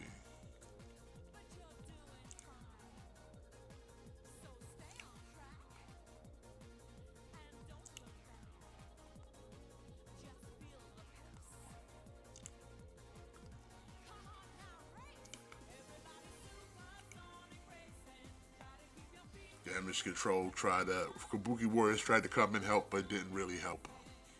And hey, no Naomi, so I guess she really is unable to compete. I guess I booked that one wrong, Matt. You know, everything's. But now we got a backstage segment with main event, Jey Uso.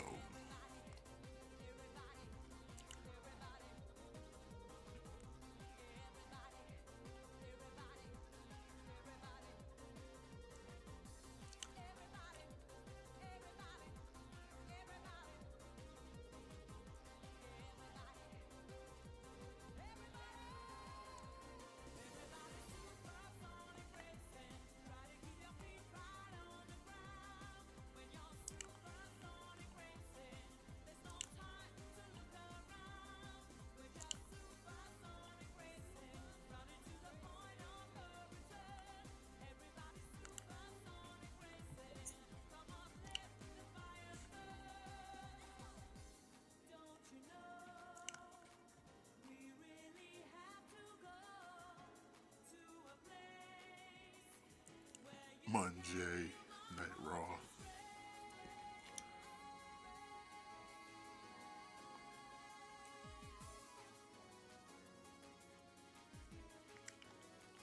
Where's the match everybody's waiting for? Becky Lynch versus Maxine Dupree.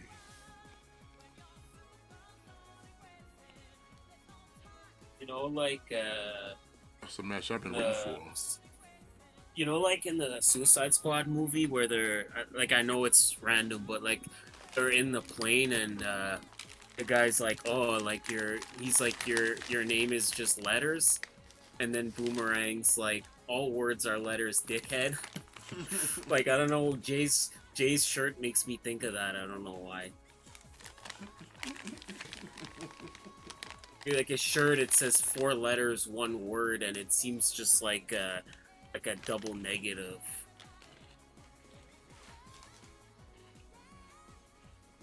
I don't know how to explain it better.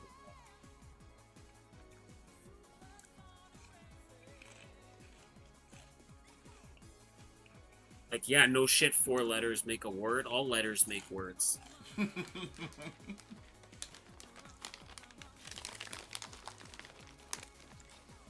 4 letters, 1 word. Meat.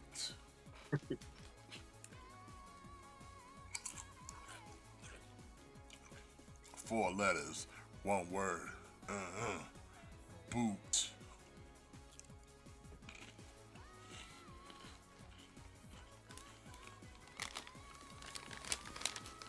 I could go all day, okay?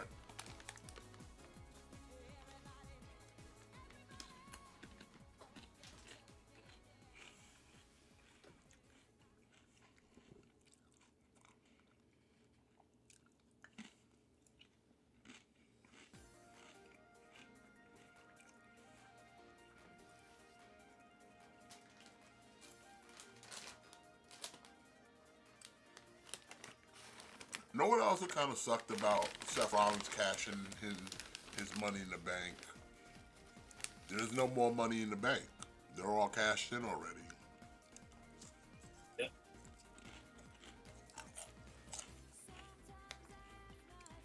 Like, nobody held on to that shit for very long.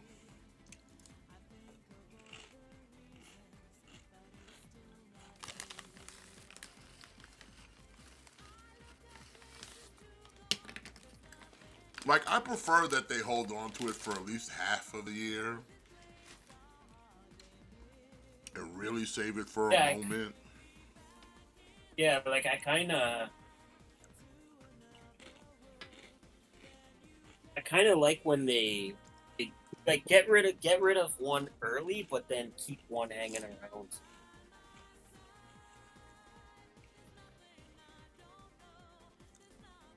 Because now you gotta wait till the next Money in the Bank to get another Money in the Bank. Yeah.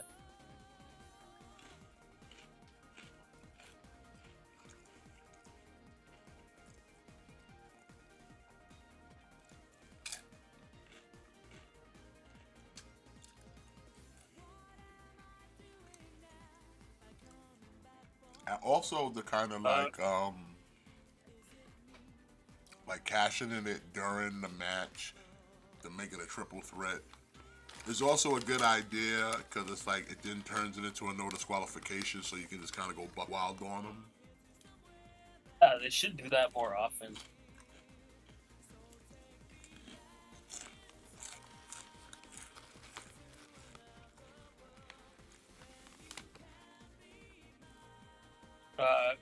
Infamous says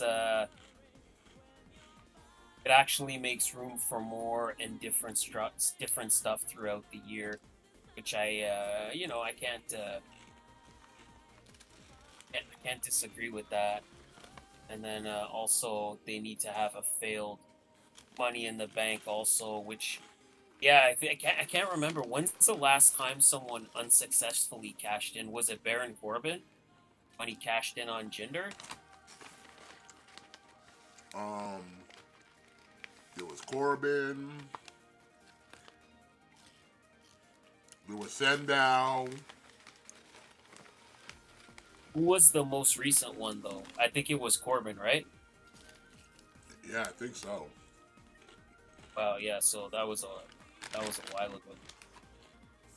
Also, thanks for joining us. Thanks for hanging out with us on this Monday Oh, evening. Oscar has some words to EO. She's a little upset.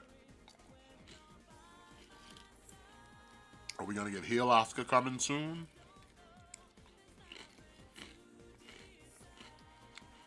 All over. Are the seeds being planted for a heel Oscar? Oh shit. Maxine Dupree.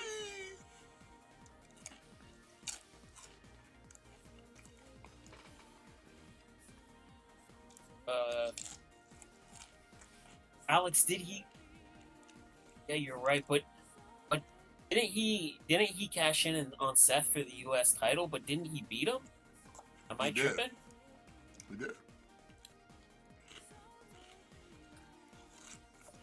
He did win the U.S. title, so it's still a success rate.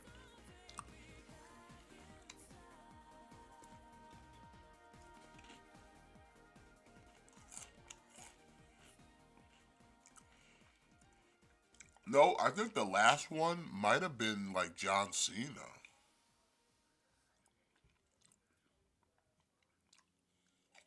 I don't know. Everything's like a blur to me now. Well, that's because it, like I said, it rarely happens that anyone doesn't win the championship off of Money in the Bank.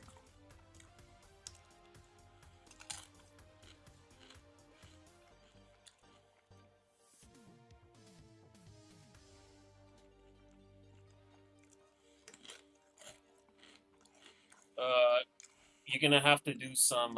You're gonna have to do some fact checking. Alex is saying Theory failed his cash in. Double checking.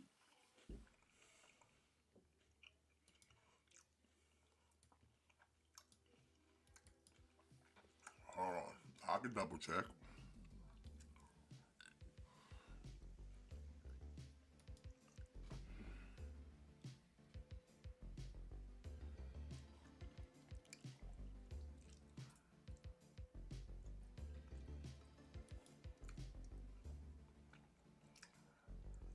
Let me see something here.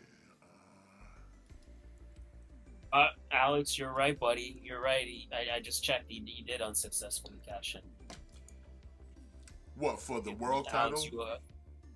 no, for the United States title. He did. Yep, I just googled it. It says 2022 winner Austin Theory was the first and so far only to cash in on a non-world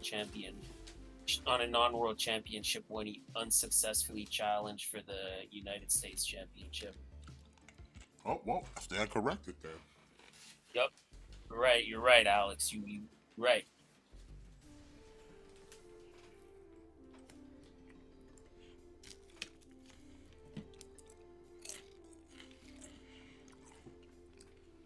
I think the women are at least at like a 100% success rate because I don't think any woman has yet to fail a cash in, though, have they? I don't think so.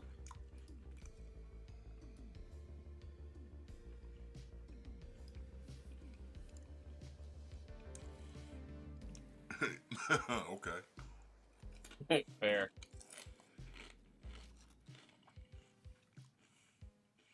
All right, we got Maxine here. What you gonna do? Let's go, Maxine. Have your Santino moment. Shock the world. Shock the world. Shock the world.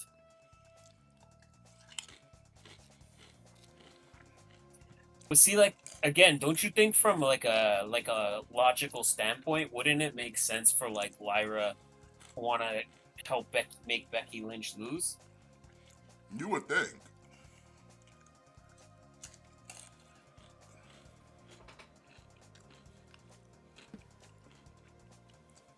Then think about it. Like at least if Maxine would become champion, then at least Lyra could get back in the title picture.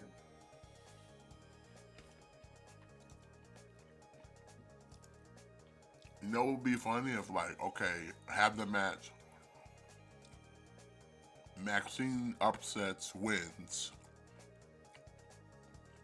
and then Lyra's like, okay, I'm gonna try to get my title shot, but now Becky's like, nah, I gotta get my rematch.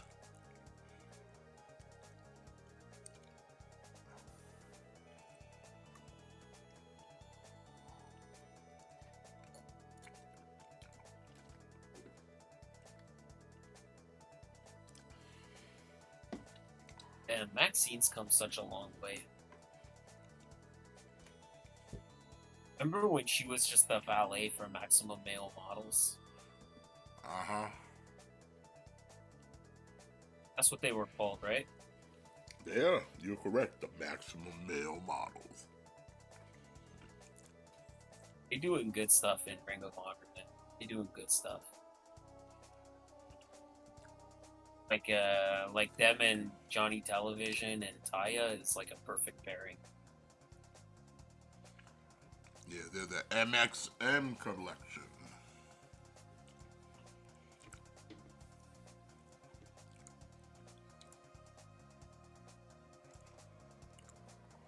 Her version of the worm sucks, though.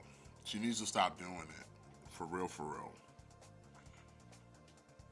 It's just the thing where doing it backwards, like, to me, it just doesn't make sense. Like, you're adding an extra step because then you have to turn around. Like, it just seems inefficient. And if, like, if you want people to take you seriously, I need to come out with like some better like offense than that weak ass backwards worm. Yeah, like I don't know. Like, if you want to do the worm into the elbow, like Otis, okay, I'm fine with that. But just don't do it backwards, because then you're just having to add an extra step where you have to like turn around.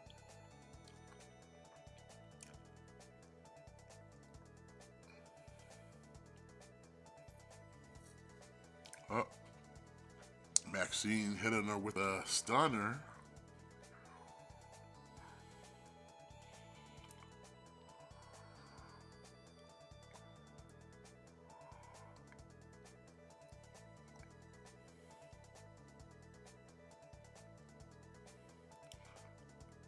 Got an ankle lock on.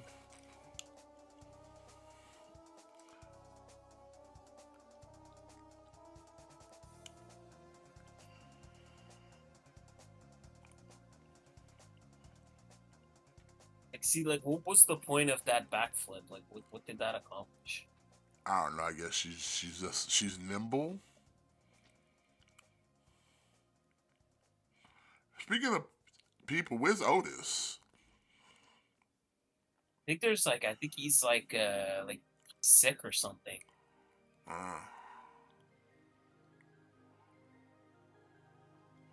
So I'm like, when did Natalya become part of Alpha Academy?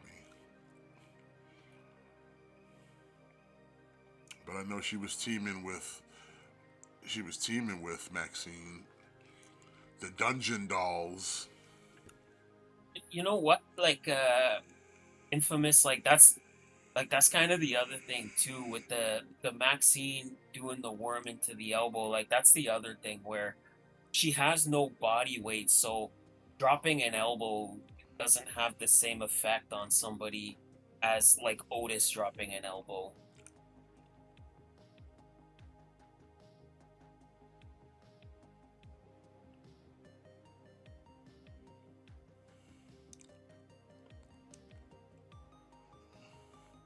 Going for the disarmer. She gonna tap. And then she taps. Of course she taps out. I mean, I think we all knew it was inevitable, but I don't know. Like, at least she didn't get totally squashed.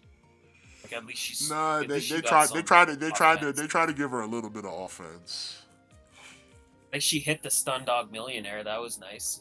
Yeah, it looked good. It looked good. Watch your back, Natalya. Good.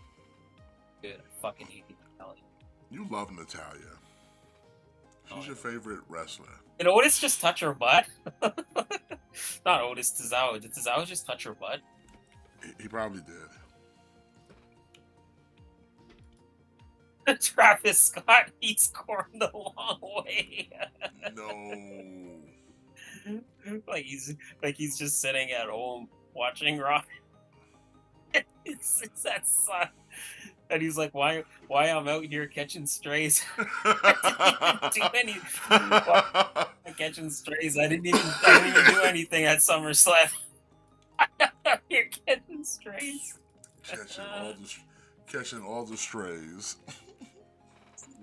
That's too much.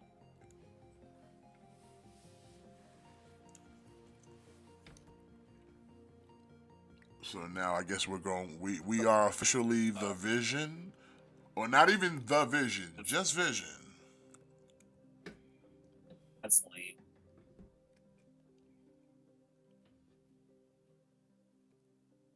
Everything Seth Rollins touches turns into shit.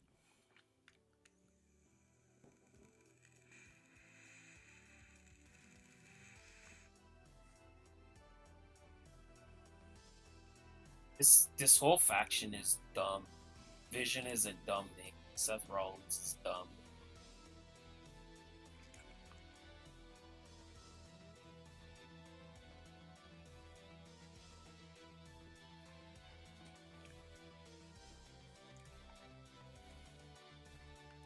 Like I want to know what's going on in the Seth Rollins household.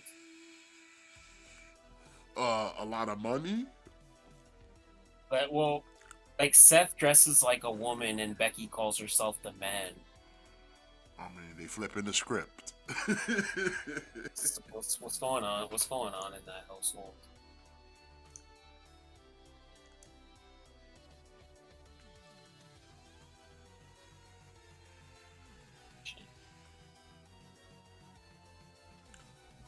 I mean, he's the architect, so.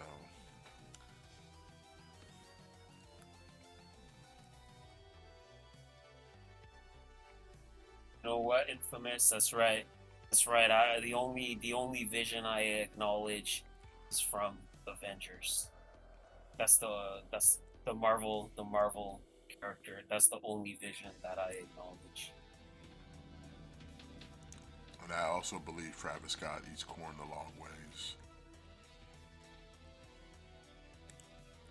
That like no matter every time I think that eats corn the long way sign, like every time I think I'm over it, then I see like a new sign where it says someone eats corn the long way and like it makes me laugh. Like every time I think I'm over it, I see a new one and I'm like, yes, perfect.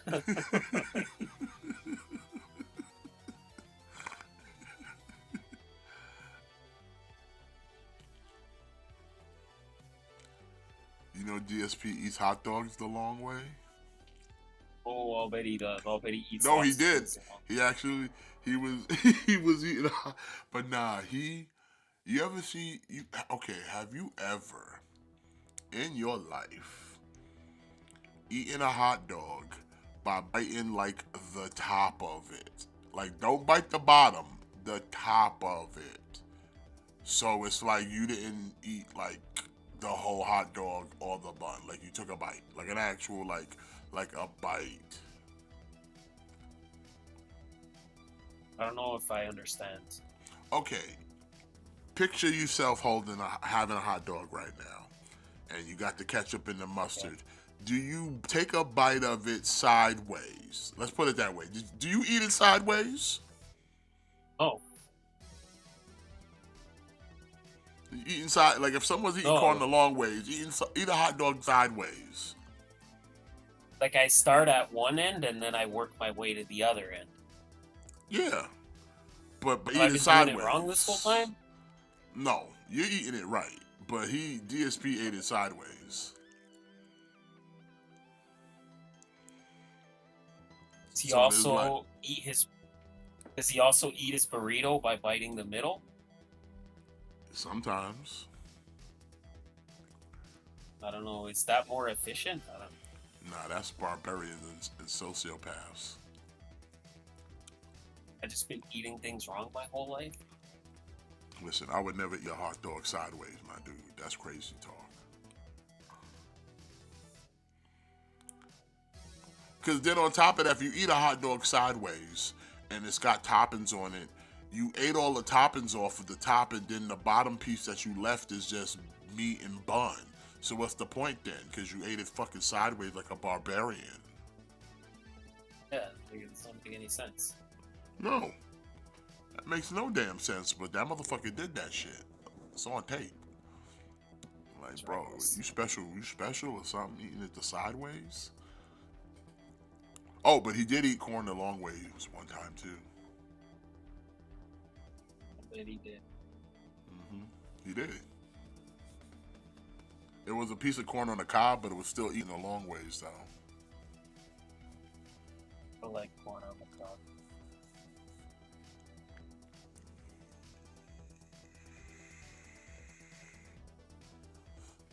We got a Bailey segment here.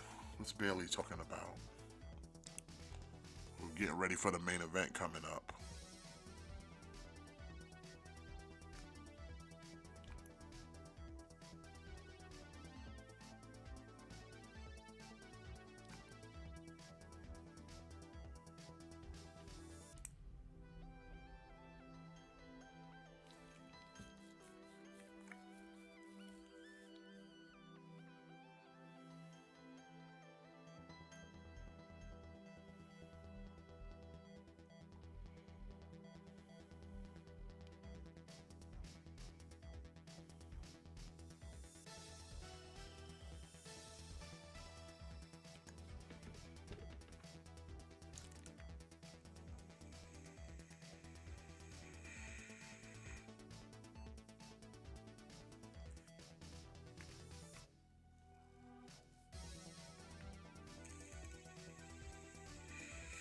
So what are you gonna do about it, Bailey?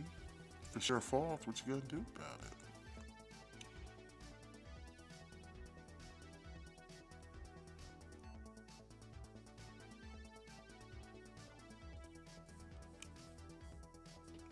Is she going crazy or something?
Stephanie Vaquer.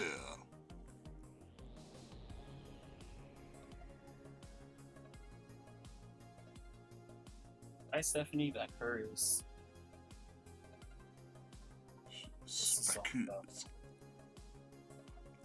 Stephanie Vaquer. Well, I like everybody's bothering Io tonight.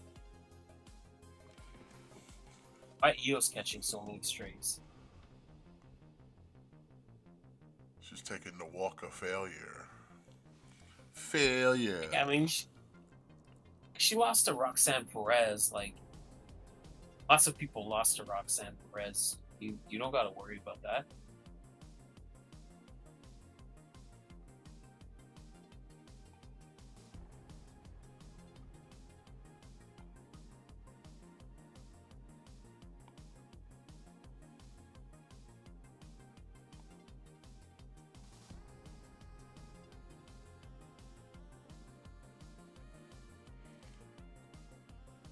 See, you cannot trust the Kabuki Warriors. Well, Asuka was looking like she kind of had evil intentions in those segments.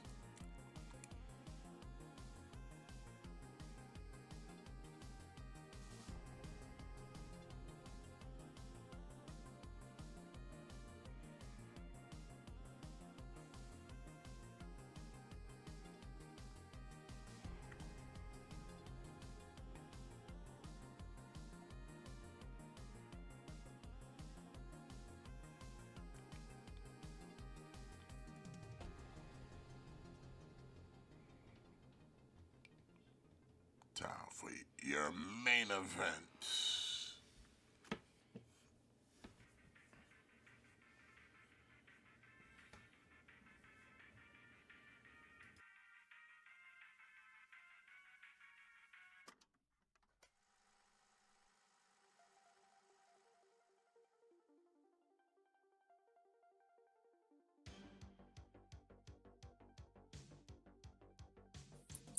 So who's getting the title shot? Who's getting the? Is it gonna be like a triple threat?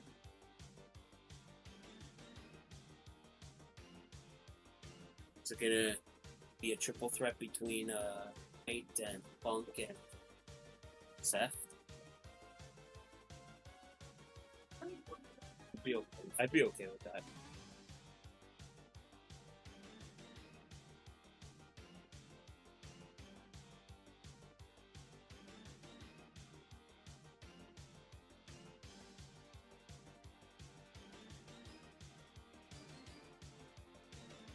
I kind of hope Punk gets the title back at some point. I kind of hope he, at some point, gets it back. Like I would like to see. It would be nice to see him kind of have one solid run.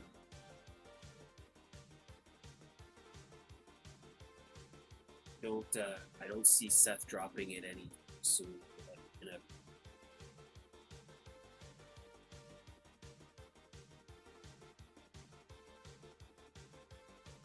You never know. You never know.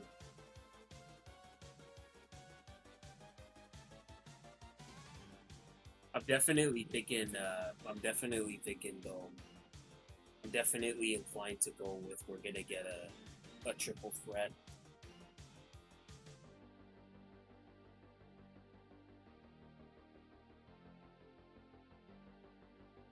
Like maybe if they win tonight, like maybe like let's say if they win tonight, then that could somehow put them in contention. Because they could be like, oh well, we beat Seth Rollins' henchman. Like we beat the henchman, so.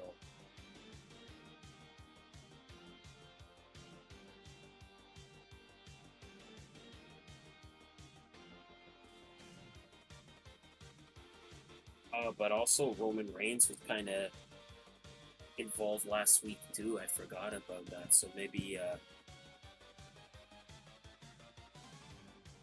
Roman Reigns makes it a 4-way.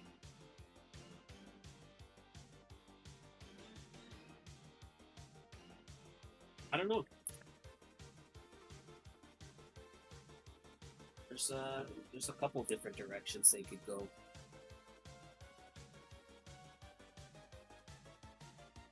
Well, right, they got a tag team entrance now.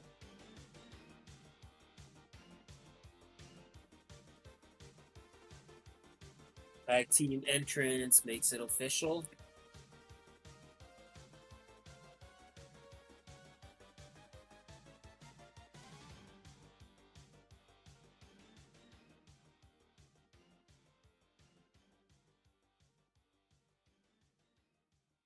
I'm thinking we're definitely gonna get some kind of multi-man match. Like, I think there's no question about that. I think it's just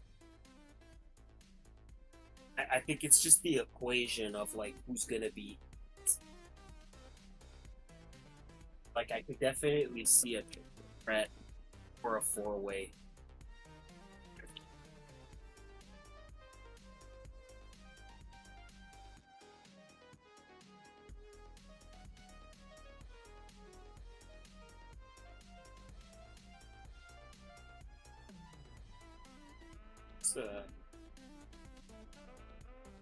Could be a fun match though.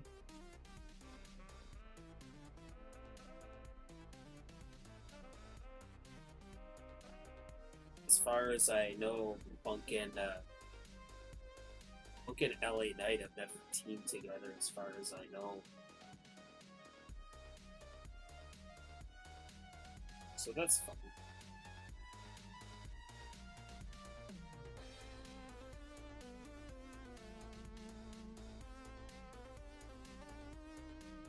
always fun to get something different, you know?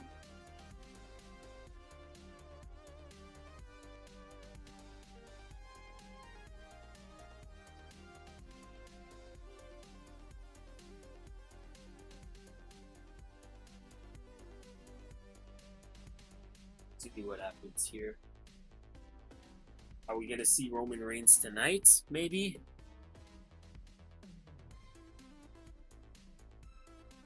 At this rate, Roman might as well just show up in like bare feet, or might as well just show up in bare feet. Can't be you can't be getting your shoes taken every week, my guy. Can't be living that kind of life.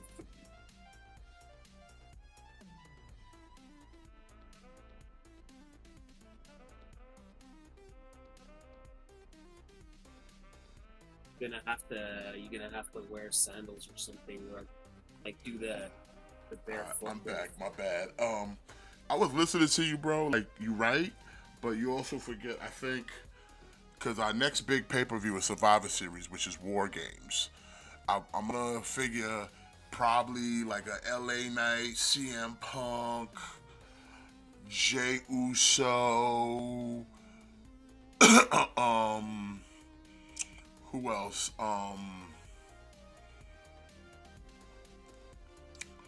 Who else is in the title picture right now that I'm forgetting? Punk, Jey Uso, LA Knight.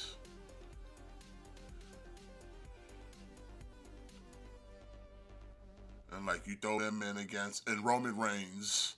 And then like you Roman Reigns, and they'll go up against like fucking Division and like Gunther or something. You know what I'm saying? In War Games. Oh, I think Gunther's out. Oh yeah, that's right. He is out. He is out. You're right. Yeah, But, yeah. You know, you might be right.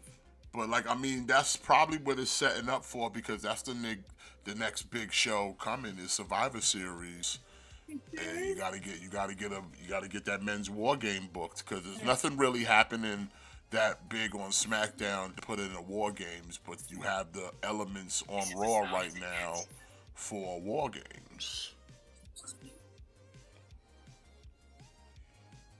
Like, what is it's usually what they do, the 5-man War Game. So like I said, you got like Roman, you got LA, you got Punk, and then you got main event Jay, and then you like throw in a 5th man,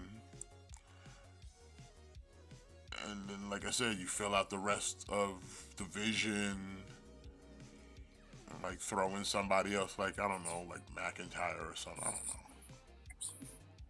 You still got enough time between then and like November to kind of get that all set up.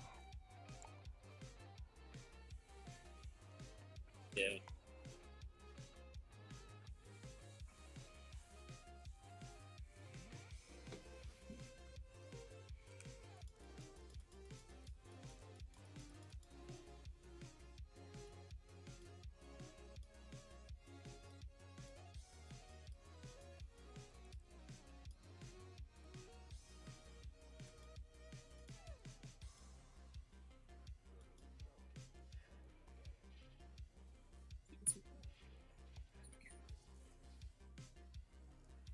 That'd be alright, I guess.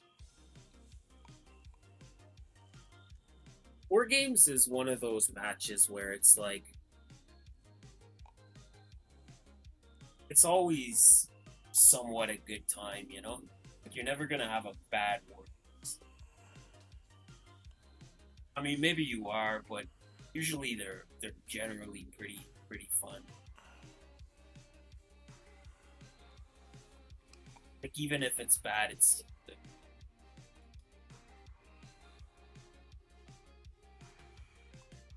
I like they're still showing commercials for Real American Beer. R.I.P. Hulk Hogan.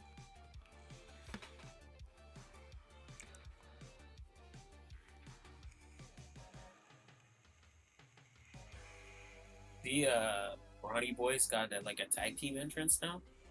Yeah, I went back to look at that. I mean, it's pretty bare, but it's decent though. It's alright, I guess. That makes it official. I mean, the ring gear is matching as well, so even if it No, is just all a basic black with black designs on it. like jumping to the other side for a minute. You know what? Like new team I'm really digging. What's that? Is it what are they called? Is it Brodito? Oh yeah, Bandito and Brody. I'm kind of liking them as a team, and I noticed they've been rocking the matching gear, which is like cherry on the sundae. Well, they speaking of that, they I did don't. defeat the Young Bucks and going to the finals to go up against FTR for that number one contenders. I don't know. So I'm kind of digging them as a team. Kind of like them as a pair. although to be fair, I feel like Brodito might win because this is a title shot against the Hurt Syndicate, and I don't as much as they was kind of bidding for FTR versus Hurt Syndicate. I don't think they're gonna do that match though.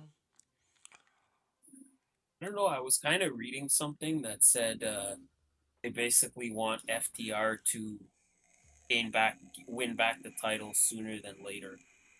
But again, like when you kind of like dirt sheets, you always have to kind of take it with a grain of salt, you know. Yeah.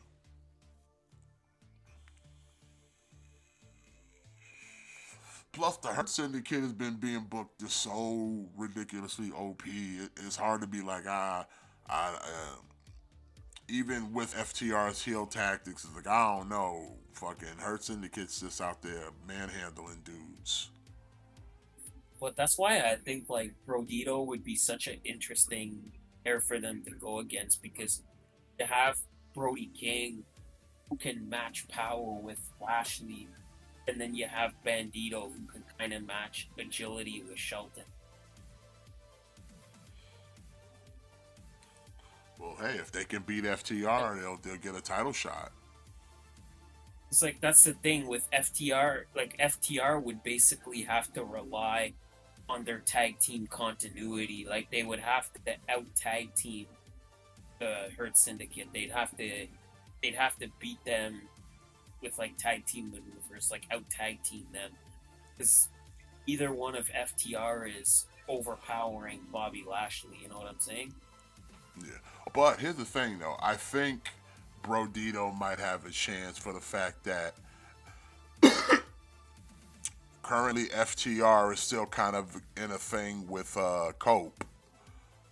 And I could see Cope being the reason why they lose to Brodito. See, because if they want to have FTR versus Cope and Christian Cage at All Out and have it be for the tag titles.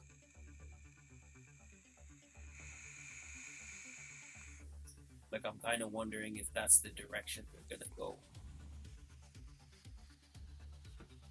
You never know. Because I'm pretty sure Cope is gonna be done soon. And like as I recall, isn't that what he said? Like he wants to finish his career as a tag team with Christian Cage. Like that's how he wants to end his career. So I'm kind of wondering if they give them like one last tag team title run before they call it quits.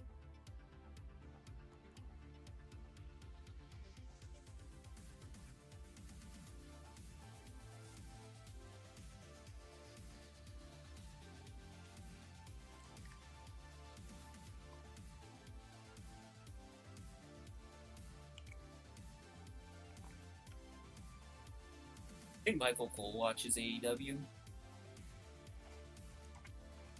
Maybe.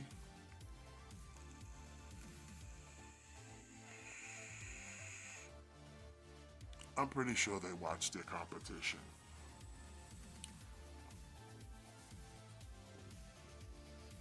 It be that way sometimes.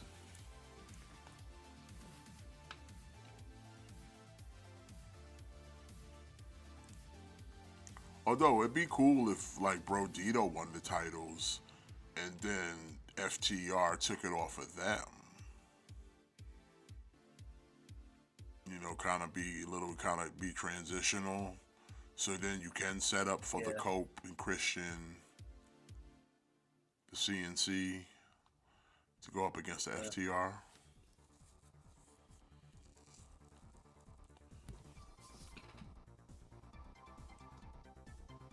What do you think? Yeah. I don't know. Like, there's a couple different directions they could go, but I sort of I sort of like the idea of Prodito going up against Hurt Syndicate because I like the idea.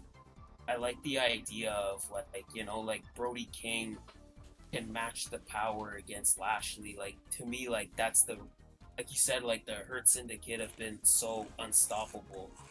To me, like this is almost a perfect combination to counter them because like you have like Bobby Lashley's not going to be able to outpower somebody like Brody King. And then as athletic and as fast as Shelton is, like Bandito almost matches him. Like Bandito almost matches him in terms of athleticism. Yeah. So I sort of like that idea of I don't know. It's interesting. We'll have to kind of see what happens Wednesday because, like, I think we'll have a better idea of where we're gonna go Wednesday.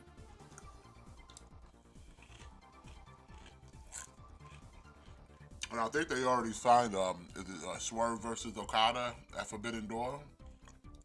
That should be good. And I think it's gonna be Nigel and Zack Sabre Jr.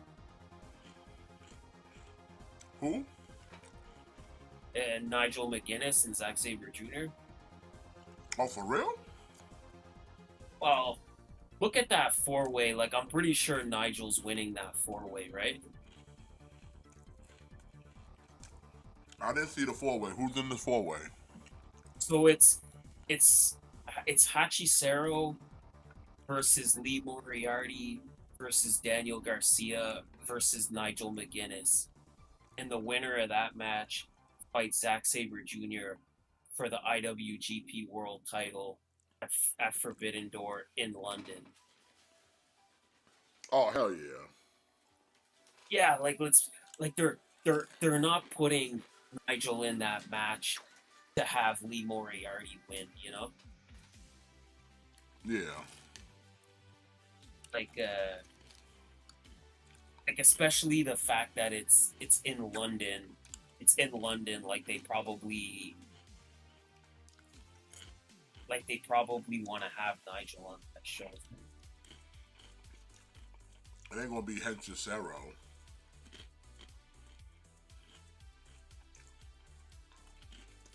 And Daniel Garcia? No.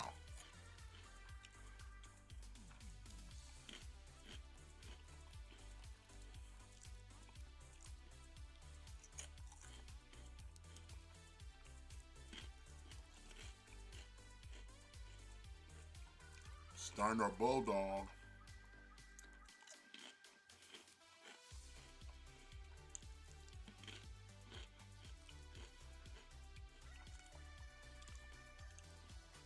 You know what? Put the tag team titles on the Brawny Boys.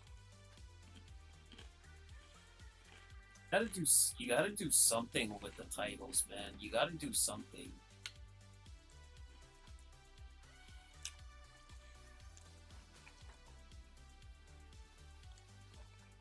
Like, you put it back on the Judgment Day to do absolutely nothing with it. Yeah. Like, give that shit to the Brawny Boys.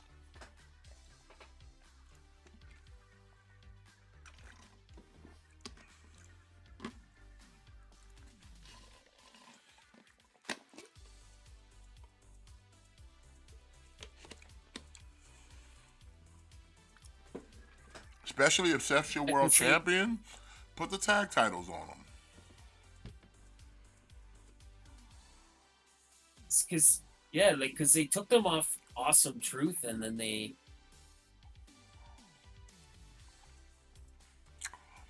took them off Awesome Truth, and then have done No, they didn't take nothing them with off. them They since took them then. from New Day. What? Yeah, the second reign. This is this Judgment Day's second reign. Remember, the New Day were champions. Holy shit! And they took it off the New Day to do nothing with the titles.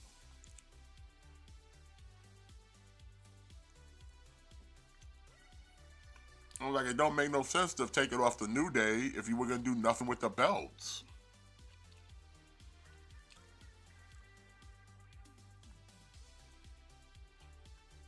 Yeah, fair. So you might as well just give them to the Brawny Boys at this point. Well, see, that's what I mean. Oh, like here come Rollins. Like that's what I mean. Like you have Pete Dunne and Tyler Bate, or I'm assuming the other one is Tyler Bate. I don't know. I could be wrong. I'm just kind of that's just kind of what I was seeing. Like somebody said that it was Tyler Bate, but I could be wrong. But like I would like to see Pete Dunne and Tyler Bate come back and pick things up as a tag team. It's like they have to do something with the titles other than what's going on now.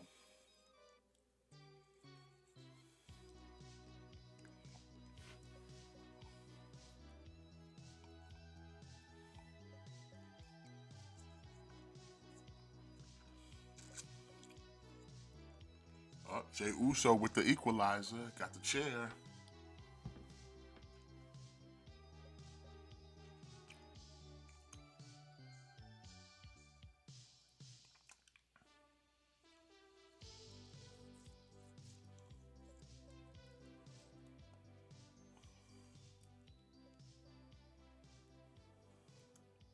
Ew.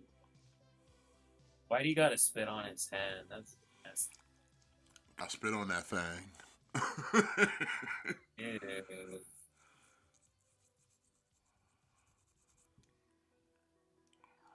Where's Roman?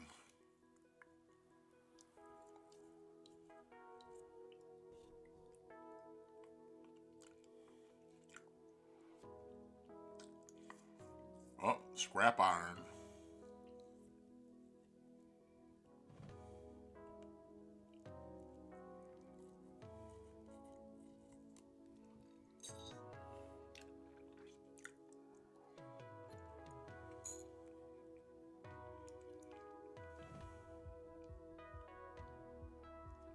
Okay, what you gonna do, scrap iron?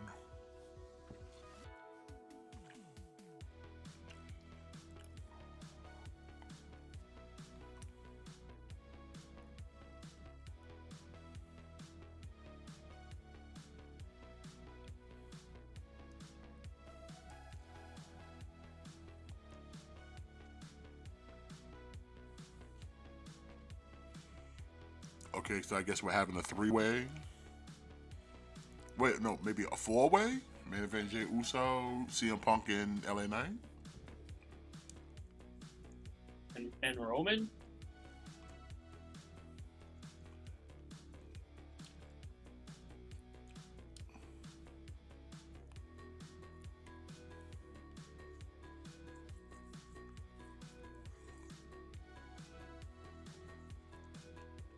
No Roman, though.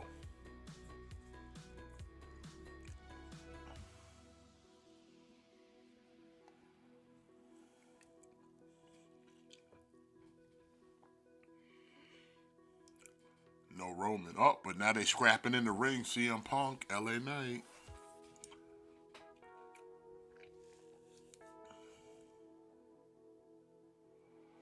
Dang, LA Knight's laying in. Oh, but CM Punk trying to get him to go to sleep. Oh, eats the spear.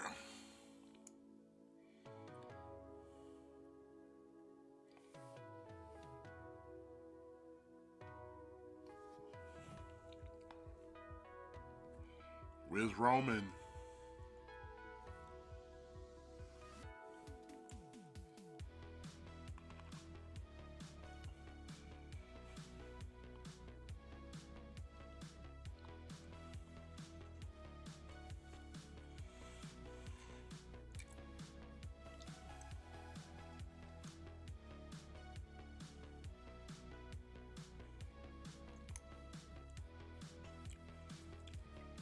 Big spear. Uh-oh, going up for the tsunami.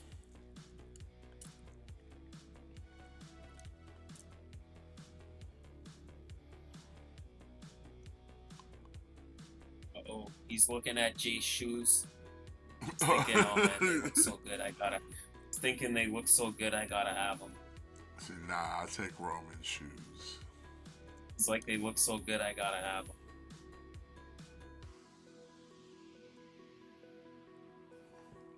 And a big stomp to LA Knight.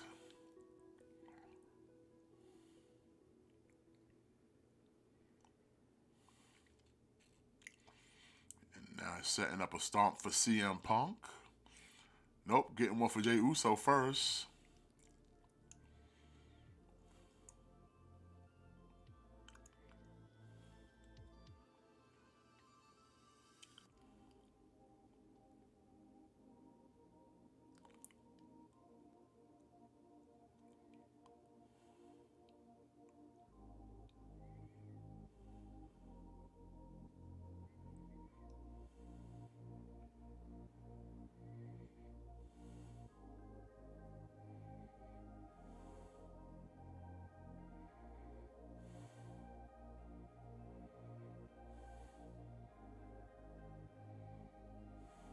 Now one for Punk.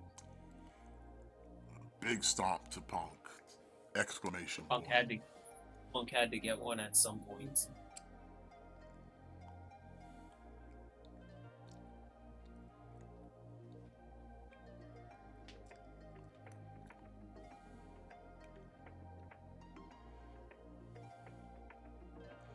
That's why I'm like, yeah, I need to put the tag titles on these dudes. Because, like I said, what's JD and Finn doing with them right now? Absolutely nothing. They're doing fuck all with them titles. But Monday Night Raw has come to an end, and we're going to wrap it up here ourselves as well. I want to thank everybody for coming out and joining us here tonight as always. Smash that like, subscribe if you haven't, and ring the bell so you stay notified. We'll be back here next week to go over Raw and anything else happening in wrestling. So we'll talk about that. Anything else to add before we call it, Matt? Birds aren't real. Birds are definitely not real. They are so fake. Easy on here. Don't believe them. But with that, we'll see y'all next week. Y'all have a great night. And remember to always kick out. Thick Boys out.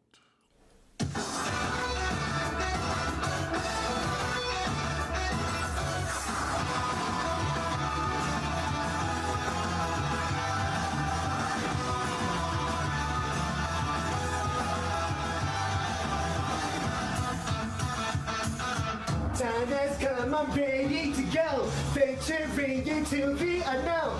Fire's inside me, must be unleashed. People talk nonsense all the day. Shampoo kindness, all they can say. I can't get no satisfaction. Woo-hoo! Challenge may have come. Woo-hoo! Fighting just begun, but there's no stopping. People spreading out my wings. Let's fly high. Woo-hoo! Concentrate my power. Woo-hoo! In the final hour, in the end, I'm gonna win.